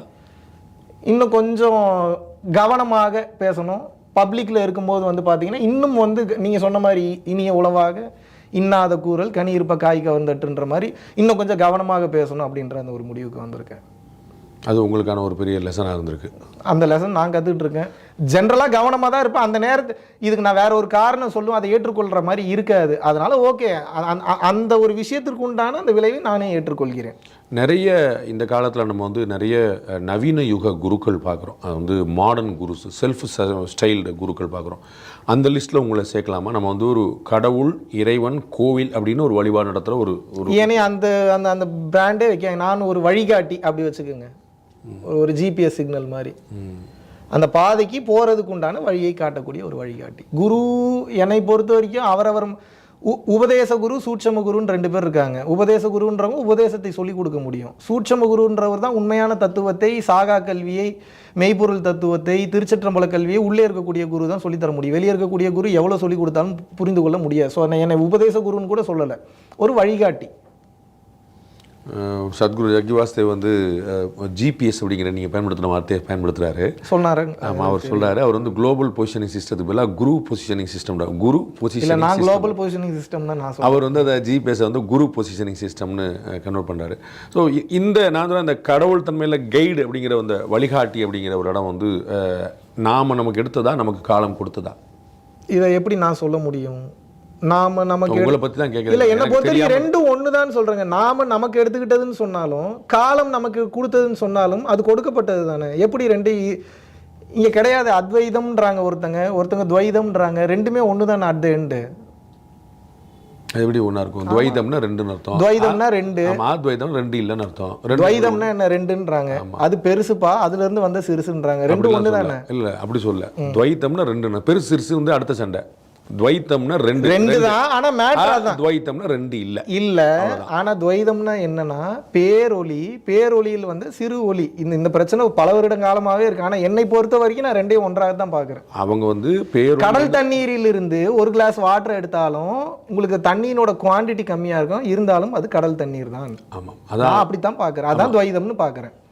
ஒரு கட்டத்தில் அந்த கடல் தண்ணீரில் இருக்கக்கூடிய கிளாஸ் ஆஃப் வாட்டர் மறுபடியும் கடலுக்குள்ள ஊத்திட்டீங்கன்னா இது அத்வைதம்னு பாக்குறேன். எல்லாம் ஒன்று தான் பாக்குறேன். என்ன துவைதமும் அத்வைதமும் ஒண்ணுன்னு எப்படி சொல்றீங்கன்னு தெரிஞ்சு இப்போதானே விளக்கம் கொடுத்தானே. இல்லைங்க, 2 வேற. பேரொலி எங்கும் வியாபித்து வந்து அத்வைதத்தை நீங்க கடைபிடிக்கிறீங்க அர்த்தம். அத்வைதம் நான் என்னோட இல்ல, ஆக்சுவலா நீ கேட்ட கேள்விக்காக ஆன்சர் பண்ண. ஆனா நான் ஃபாலோ பண்றது அத்வைதம். அதான் சொல்றேன். அதான் நீங்க வந்து 2ம் ஒன்று தான் அப்படின்னு நீங்க சொல்ல வரீங்க. 2ம் ஒன்று தான். கடலுக்குள்ள இருந்து எடுக்கிற தண்ணி தான், ஒளியில இருந்து வரக்கூடிய 100 மெழுகுவர்த்தினால ஒளி வந்து அத்வைதம். ஆமா, சொல்லல. துவைத்தம்னு ஒரு தத்துவம் இருக்கு. 2ம் ஒன்று தான் நீங்க சொன்னீங்களே, அது எப்படின்னு என்னோட புரிதல்ல அப்படி பாக்குறேன். அதுக்கு பல பேர் பல புரிதல்கள் வச்சிருக்கலாம். இல்ல சார், மறுபடியும் அதுக்கு சண்டைக்கு வராதீங்க. நான் சண்டைக்கு நீங்க அந்த என்னோட புரிதல் எப்படி பாக்குறேன்னா எல்லாம் ஒன்றுதான், எல்லாமே ஒன்றுதான், அது இல்லாமல் எதுவும் இல்லை. அவன் அனுமதியின்றி இங்கே ஓரணுவும் அசையாது. நீங்க புரோட்டான் எலக்ட்ரான் நியூட்ரான் இல்லாம எந்த பொருளும் இல்லை. மெய்ப்பொருள் இல்லாமல் எதுவும் இல்லை. வேதம் 4லும் மெய்ப்பொருளாவது நாதன் தான் நமச்சிவாயமே. எல்லாமே ஒண்ணுதான், ஒரு பொருள் தான். இதுதான் இதில் நீங்கள் பயன்படுத்தின வார்த்தையில் துவைத்தம், அத்வைதம், விசிஷ்டாத்வைத்தம்னு இருக்கு. மொத்தம் 3 வந்து நம்முடைய குருமார்கள் சொல்லியிருக்கிறாங்க. நீங்கள் வந்து அத்வைத்தம் இருக்கிறீங்க, அது உங்களுடைய முழுமையான உரிமை. ஆனால் துவைத்தம்ங்கிறது வேற சாப்டர், வேற கிளாஸ், அது வந்து வேற விஷயம். அதே மாதிரி விசிஷ்டாத்வைத்தங்கிறது வேற. அது உங்களுடைய புரிதல், என்னுடைய புரிதலுக்கு குருமார்கள் சொல்லியிருக்காங்க. நான் நீங்கள் இதை நான் நினைக்கிற ஒன்று ஏற்கனவே நான் உங்களை சொல்ல, நான் அந்த இடத்துல நான் ப்ரீச்சிங் நான் வரல, எனக்கு தெரியாது. நான் சொல்கிறது மொத்தம் 3 இருக்குன்னு நான் சொல்ல வர்றேன். நீங்கள் இதில் அத்வைதத்தை நீங்கள் எடுத்துருக்கிறீங்க. நான் எல்லாமே ஒன்றா தான் நான் பார்க்குறேன். அத்வைதத்தை நீங்கள் எடுத்துருக்கீங்க. வள்ளலாரை நீங்கள் வந்து அடிக்கடி மேற்கோள் காட்டுறீங்க. திடீர்னு இடையில வந்து வள்ளலார் வந்து ஒரு பெரிய சைவர் அப்படின்னு ஒரு சொல்கிறாங்க. அவர் வந்து பெரிய சைவ சித்தர் அப்படின்னு சொல்கிறாங்க. இல்லை அவர் வந்து பகுத்தறிவுவாதி அவர் நினைச்சு சொல்கிறாங்க. உங்களை பற்றி உங்களுடைய புரிதல் வள்ளலார் பற்றி? ஸோ அவர் ஒரு சன்மார்க்கி, எல்லா உயிர்களையும் தன் உயிர் போல நேசிக்கக்கூடியவர், ஜாதி மதங்களுக்கெல்லாம் அப்பாற்பட்டவர், பகுத்தறிவை தாண்டிய பகுத்தறிவு பெற்றவர். அவர் எழுதக்கூடிய அந்த விளக்கங்களுக்கெல்லாம் நம்மளால் இன்று வந்து அதுக்கு நம்ம பொருள் விளக்கம் சாதாரண மனிதர்களை வந்து கண்டுகொள்ள முடியாது. ஒரு 100 சாக்ரட்டிஸ், ஒரு 100 ஆல்பர்ட் ஐன்ஸ்டைன், 100 நிக்கோலா டெஸ்லா ஒன்றாக சேர்ந்தவர் வள்ளல் பெருமான் என்று கூறலாம். இல்லை, அவர் வந்து கடவுளை ஏற்கக்கூடிய தத்துவத்தில் இருக்காருன்னு நீங்கள் சொல்லுவீங்களா, சிவனை ஏற்கக்கூடிய தத்துவத்தில் இருக்காருன்னு சொல்லுவீங்களா? அதுதான் நான் சைவருங்கிற அவர் ரொம்ப வந்து புரிஞ்சுது. ஏன்னா நீங்கள் வந்து நெத்தியில் பட்ட போடுறதே கிடையாதுன்னு சொல்லிட்டு நீங்கள் அறநிலைத்துறை வெளியிடக்கூடிய படங்கள்லையோ, தமிழ்நாடு அரசு வெளியிடக்கூடிய படங்கள்லையோ வள்ளலாரை நெத்தியில் இதுமெல்லாம் பால் நெத்தியாக தான் விடுறாங்க. மகாவிஷ்ணு பால் நெத்தியாக இருக்கிறத தான் பார்க்குறேன். அது அந்த தத்துவத்தை நான் புரிஞ்சுக்கிறேன். நான் கேட்குறேன், மகாவிஷ்ணு பால் நெற்றியாக இல்லை, பால் நெற்றிக்குள் இருக்கக்கூடிய ஜோதி உங்களுக்கு தெரியவில்லை என்று. அது எனக்கு நான் இங்கே தரேன், நான் வந்து சொன்னேன். அதில் என்ன சந்தேகம்? அதில் நான் தெரிஞ்சுக்கிற அளவுக்கு நான் பெரிய ஆளாக இருப்பேன். எனக்கு அது ஒரு சந்தேகமே இல்லையா? நெற்றிக்கு நேரே புருவத்துக்கு இடைவெளியில் உற்று உற்று பார்க்க ஒளிவிடும் மந்திரம், பற்றுக்கு பற்றாய் பரமன் அமர்ந்த இடம். இட்டுக்கொள்ள கூடாது என்பது அப்படிலாம் கிடையாது. அவசியப்பட்டா நான் இட்டுக்கொள்வேன், அவ்வளவுதான். நெற்றிக்கு என்ன சொல்றீங்களா நீங்க? உள்ளுக்குள்ள இருக்கக்கூடிய ஆன்ம ஜோதியை சொல்கிறேன். உச்சிக்கு கீழடியோ அண்ணாவிற்கு மேலே வைத்த விளக்கு நித்தமும் எரியதடி வாழை பண்ணி, உள்ளுக்குள்ள இருக்கக்கூடிய ஜோதி அவசியம். ஓகே, அது தனி சாப்டர். இப்போ நீங்கள் கேட்ட கேள்விக்கு வரேன். அதாவது சிதம்பரம் ராமலிங்கம் ஐயாவுடைய பேர், ஒரிஜினல் பேர் வந்து சிதம்பரம் ராமலிங்கம் என்று வந்து கூறுவார்கள். அவர் ரொம்ப விருப்பப்பட்ட தெய்வம் யார் அப்படின்னா சிவபெருமான். சிதம்பரம் நடராஜர் அவர் ரொம்ப விருப்பப்பட்டு கும்பிட்டது. ஒரு காலகட்டத்திற்கு அப்புறம் வந்து பார்த்தீங்கன்னா அவருடைய குறிப்புகளில் படித்து கொண்டே வரும்போது அவர் ஃபைனலாக என்ன சொல்கிறாரு அப்படின்னா, சிதம்பரம் நடராஜர் என்பது நடனம் புரியக்கூடிய இடம், அது வெட்டவெளி என்று கூறுகிறார்கள். அதை தாண்டி ஒன்று இருக்கிறது, அதுதான் ஜோதி வடிவமாக இருக்கிறது, அருட்பெரும் ஜோதி என்று கூறுகிறார். ஸோ அவர் வந்து ஒரு காலகட்டம் வரைக்கும் சிவம் என்று கூறுகிறார். சிவத்தை கடந்ததுக்கு அப்புறம் அறிவு நிலை உயர்ந்த நிலைக்கு வந்து போகும்போது சுத்த தேகம், பிரணவ தேகம், ஞான ஒளி தேகம், அறிவு நிலை முதிர்ச்சி அடைய ஒரு காலகட்டத்திற்கு மேல் அவர் வந்து சிவன் என்று குறிப்பிடவில்லை, அவர் அருட்பெரும் ஜோதி ஆண்டவர், எங்கும் நிறைந்து இருக்கக்கூடிய பரம்பொருள் என்று குறிப்பிடுகிறார். நம்ம சிதம்பரம் நடராஜ கோயில் அதான சொல்றாங்க. அவர் வெட்டவெளி வரைக்கும் தான் சொல்றாங்க, அதை கடந்து சொல்லல. அதுதானே உங்களுக்கு வெளியே அதுதானே சொல்றாங்க. அது வந்து வெட்டவெளிக்கு மேலும், அதாவது ஐயா அவர் என்ன சொல்றாருன்னா, எல்லாருக்கும் இப்போ சைவ சித்தாந்தங்களில் துரியம் வரைக்கும் சொல்றாங்க. மூலாதாரம், சுவாதிஷ்டானம், மணிப்பூரகம், அநாகதம், விசுக்தி, ஆக்ஞா, சகசரா அல்லது துரியம் என்று சொல்கிறார்கள். திருமூலர் அதை கடந்து 2 துரியம் போறார். ஜீவதுரியம், துரியத்தை கடந்து ஒரு துரியம் சொல்றார், ஜீவதுரியம். அப்புறம் அதை கடந்து இன்னொரு துரியம் சொல்றாரு, பரதுரியம். சைவ சித்தாந்தங்கள் துரியம் வரைக்கும் சொல்லுது. சைவ சித்தாந்தங்களை கடந்து போறார் யாரு? திருமூலர் போறார். ஜீவதுரியம், அப்புறம் பரதுரியம், அப்புறம் சிவதுரியம். வள்ளலார் அதை கடந்து போறார். இப்போ இல்ல அதை கடந்து ஒரு துரியம் இருக்குன்னு போறார். என்ன? சுத்த சிவதுரியம்னு ஒன்று போறார். அப்புறம் சுத்த சிவ துரியாதிதம் அப்படின்னு ஒன்று போறார்.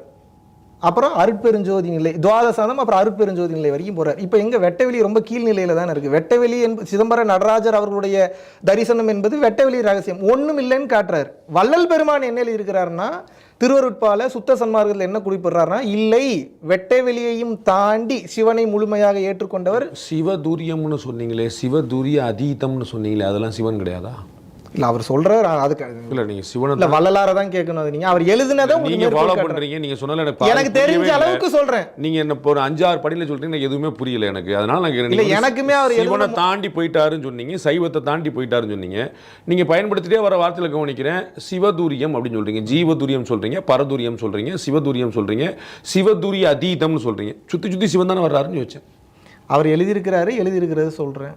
இல்லை, சிவன் இல்லை, சிவனை கடந்து போயிட்டாரு, வெளி இல்லை, வெளியே கடந்து போயிட்டாருன்றீங்க. நீங்கள் சொன்ன விஷயத்தில் எனக்கு இந்த விஷயங்கள் எதுவுமே நான் கேட்டதில்லை. நான் திரும்ப என்னுடைய அஞ்ஞானத்தை நான் முதல்ல பதிவு பண்ணிட்டே தான் நான் போகிறேன். ஆனால் நீங்கள் சொன்ன இடங்களில் சிவதுரியம் தானே வந்து நிற்கிதுன்னு கேட்குறேன். சிவதுரிய அதீதமும் நீங்கள் கடைசியில் அங்கே தான். அப்படித்தான் அவர் எழுதியிருக்கிறார் என்று கூறுகிறேன். இப்போ நீங்கள் வள்ளலார் ஏன் இப்படி எழுதினாருன்னு கேட்டிங்கன்னா எனக்கு எப்படி பதில் சொல்ல முடியும்? நான் அவரை கேட்குறது, நான் உங்க மகாவிஷ்ணு கேட்குறேன். மகாவிஷ்ணுக்கு தெரிஞ்ச அளவுக்கு அவர் எழுதினதை சொல்ல முடியும். அவர் ஏன் அப்படி எழுதினார்? இப்போ திருமூலருமே வந்து சிவம் என்று தான் கூறுகிறார். அன்பும் சிவமும் இரண்டென்பர் அறிவிலார், அன்பே சிவமாவது ஆறும் அறிகிறார், அன்பே சிவமாவது ஆறும் அமர்ந்த பின் அன்பே சிவமாய் அமர்ந்திருந்தாரே அப்படின்னு சொல்லி எழுதுறாரு. அப்படின்னா அவரும் எங்கும் நிறைந்து இருக்கக்கூடிய அந்த வல்லமையை சிவம் என்று ஒரு சிலர் வந்து குறிப்பிடுகிறார்கள், ஒரு சில பேர் விஷ்ணுன்னு குறிப்பிடுறாங்க. இது சைவமா வைணவமான்னு நம்ம பேசுறதை விட ஏதோ ஒரு கண்டென்ட் வந்து இறைநிலை உணர்வதற்கு சைவமா வைணமாங்கிறது வந்து ஏற்றவர்கள்ட்ட வரக்கூடியது. நான் வந்து ஏற்றவர்களுக்கு முன்னாடி இருக்கக்கூடியவர்கள்ட்ட நான் பேசுகிறேன். நம்ம வந்து அரசாங்கம் வந்து சைவர் கிடையாது, ஒரு கிட்டத்தட்ட பகுத்தறிவாதிங்கிறமான ஒரு முயற்சி நடக்கிறதுனால அவர் எங்கே இருக்கிறாருன்னு அப்படி நீங்கள் வள்ளலார் அடிக்கடி மேற்கோள் காட்டுறதுனால உங்களை நான் கேட்குறேன். என்னுடைய புரிதலுக்கு தகுந்தவரை அவர் அனைத்து உயிர்களுக்கும் பொதுவானவர், அதில் மாற்றுக்கிறது இல்லை. எல்லாரும் தான் வள்ளலாரை ஆராய்ச்சி பண்ற எனக்கு இல்லை. சிவன் வந்து எல்லா உயிருக்கும் பொதுவானவர் தான், விஷ்ணு வந்து எல்லா உயிருக்கும் பொதுவானவர் தான், ஆண்டாள் எல்லா உயிருக்கும் பொதுவானவர் தான், சக்தி வந்து எல்லா உயிருக்கும் பொதுவானவர் தான். சிவன் என்றால் ஆப்ஜெக்ட், சிவம் என்றால் அது வந்து ஒரு தன்மை. இங்க வந்து ஆப்ஜெக்டை குறிப்பிடல, அவர் சிவம் என்று குறிப்பிடுகிறார். சிவம்னா தன்மை. இப்போ எப்படி இஸ்லாத்துல வந்து அல்லாஹ் அப்படின்னா எங்கும் வியாபித்திருப்பவர், எங்கும் நிறைந்திருப்பவர், அந்த மாதிரி வந்து பாத்தீங்கன்னா தமிழ்ல பயன்படுத்தின எல்லாரும் பயன்படுத்தின ஒரு வார்த்தை சிவம். அது ஒண்ணு தவறு இல்லையா? அதுல என்ன தவறு இருக்கு? தவறு நான் சொல்றது அதுதான சைவம்னு வந்து நிக்குது. அந்த சிவபெருமானின் மீது கொண்ட இப்போ இப்போ அருட்பெருஞ்சோதி ஆண்டவரை தான் நான் இப்ப ஏற்றுக்கொள்கிறேன். ஆனா வந்து எனக்கு முருகப்பெருமான் மேல அளவு கடந்த காதல். சில நேரங்களில் சண்முகா சரணம்னு சொல்லுவேன், சில நேரங்களில் ஓம் சரண பவன் வந்து சொல்லுவேன். இப்போ நான் எப்படி பார்க்குறேன்னா முருகப்பெருமானும் அந்த பேரொழியிலிருந்து தோன்றியவர் தான் வந்து பார்க்குறேன். அதுக்காக முருகப்பெருமானை விட்டு கொடுக்குறேன்றது எப்படி விட்டு கொடுக்க முடியும்? அந்த வகையில் என்னுடைய புரிதல் நான் எப்படி பார்க்குறேன்னா, வள்ளல் பெருமானுக்கு சிவத்தை ரொம்ப பிடித்தது, சிவபெருமானை வந்து ரொம்ப வந்து பிடித்தது. ஒரு காலகட்டத்திற்கு மேல் வந்து பார்த்தீங்கன்னா அந்த நிலையை பார்த்ததும் அந்த நிலையிலிருந்து இந்த நிலைக்கு வந்த சிவனாகவும் அவர் பார்த்திருக்கலாம், இல்லை ரெண்டும் ஒன்றாக கூட பார்த்திருக்கலாம். அதனால சுத்த சிவதுரியம், சுத்த சிவ துரியாதீதம், துவாதசாந்தம், அப்புறம் அருட்பெருஞ்சோதி நிலை வரைக்கும் சொல்லியிருக்கலாமே. துவாதசாந்தத்தை அருட்பெருஞ்சோதி நிலையும் விட்டுட்டீங்க நீங்க. அதுல வந்து சிவம்னு அவர் மென்ஷன் பண்ணல. நல்ல விஷயம் தானே. அருட்பெருஞ்சோதி ஆண்டவர்னு தான் சொல்றாரு எல்லா இடத்துலையும். சிவனை வந்து சொல்லல, சிவம் அப்படிங்கிறத சொல்லலைன்னா நல்ல விஷயமா அது? இல்ல நீங்க தான் அப்படி கேட்டீங்க, எனக்கு தெரியாது. ஒவ்வொரு வார்த்தையிலையும் சிவன் நீங்க சொன்ன வார்த்தை கொஞ்சம் யோசிச்சுட்டே வந்ததுன்னு நீங்க அடுத்த ரெண்டு இதுல சிவம்னு வரலன்னு உங்களுக்கு தெரியப்படுத்துறேன். சிவத்தை அதை விட்டுட்டாரு. அந்த ரெண்டு வார்த்தையில விடுறாருன்னு நீங்க கேட்ட கேள்விக்கு பதில். சிவத்தை விரும்பினாருன்றீங்க, பகுத்தறிவாதின்னு சொல்றீங்க. அப்ப ஏங்க எல்லா வார்த்தையிலும் சிவம்? இப்படி ரெண்டு விதமா பார்க்கறாங்க, நீங்க அதுல புலங்குறீங்க. அதனால கேக்குறேன். நான் வந்து ரெண்டு பக்கம் இல்லை, எனக்கு தெரியும். அனைத்து உயிர்களுக்கும் பொதுவானவர், அதில் மாற்று கருத்தே கிடையாது. அப்படித்தானே நமக்கு வந்து எல்லா இந்த மார்க்கங்களும் சொல்லுது. 6 சன்மார்க்கம்னு 6 மார்க்கம் சொல்றாங்க. அது வந்து சைவம், வைணவம், காணபுத்தியம், கௌமாரகம், சாக்தம், சௌரம் எல்லாமே சொல்றாங்க. இந்த 6மே அதுதானே சொல்லுது. சூரியன் எல்லோருக்குமானவர். சூரியன் வந்து யாராவது ஒரு நபருக்கோ ஒரு மதத்துக்கோ கொடுக்குறாரா? விஷ்ணு வந்து எல்லாருக்கானவர், ஏதாவது ஒருத்தர் தான் கொடுப்பான்னு சொல்லி சொல்றாரு. அம்மா சக்தியம்மா எல்லாருக்கானது. முருகன் நீங்கள் அழகாக கூட எல்லாருக்கும், காணபத்தியம் எல்லாருமே எல்லாருக்கும். யார் வந்து பிள்ளையார் வந்து யாருக்கும் கொடுக்க மாட்டாங்க. பிள்ளையார் தானே ஈஸியஸ்ட் அக்சசபிள் தெய்வமாக இருக்கிறாரு. அப்போ இதில் இந்த 6 மார்க்கங்களில் எந்த மார்க்கும் ஒரு குறிப்பிட்டவருக்கானதாக இருந்திருக்கு? நல்லது தானுங்க, அதை தான் நானும் சொல்கிறேன். எது ஒருத்தங்களுக்கு கம்ஃபர்டபுளாக இருக்கோ அதில் ட்ராவல் பண்ணட்டும். இதில் தான் ட்ராவல் பண்ணணும்னு நம்ம எப்படி சொல்ல முடியும்? இந்த மார்க்கம் தான் உனக்கு சரியான மார்க்கம்னு யாருமே சொல்லலையே. உனக்கு இந்த மார்க்கம் பிடித்திருந்தாலும் இந்த மார்க்கத்தில் பயணம் செய். ஒருத்தங்க சூஃபிசம் ஃபாலோ பண்ணுறாங்க, ஒருத்தங்க வந்து பார்த்தீங்க அப்படின்னா சன்மார்க்கம் ஃபாலோ பண்ணுறாங்க, ஒருத்தங்க வந்து சகஜ மார்க்கத்தை ஃபாலோ பண்ணுறாங்க, ஒருத்தங்க வந்து கிறிஸ்டியானிட்டி ஃபாலோ பண்ணுறாங்க, ஒருத்தங்க வந்து புத்தருடைய மார்க்கத்தை ஃபாலோ பண்ணுறாங்க, ஒவ்வொருத்தங்க டாவோயிசம் ஃபாலோ பண்ணுறாங்க. அவங்கவுங்களுக்கு எது கம்ஃபர்டபுளாக இருக்கோ அது அதில் பாதை வெவ்வேறாக இருந்தாலும் டெஸ்டினேஷன் ஒன்று தானே. மகாவிஷ்ணு எதை ஃபாலோ பண்ணுறாரு, இல்லாட்டி மகாவிஷ்ணுவை ஃபாலோ பண்ணால் எது கிடைக்கும்? பிற உயிர்களுக்கு நீ செய்யும் சேவை தான் ஆன்மீகம். நான் மகாவிஷ்ணு இதை தான் ஃபாலோ பண்ணுறாரு. ரொம்ப நன்றி. இவ்வளோ நேரம் உங்களுடைய கருத்து, உங்களுடைய நேரத்தை ஒதுக்கி நன்றி. உங்களுடைய நல்ல நோக்கம் நிறைவேற வாழ்த்துக்கள். குருவே சரணம். நன்றி.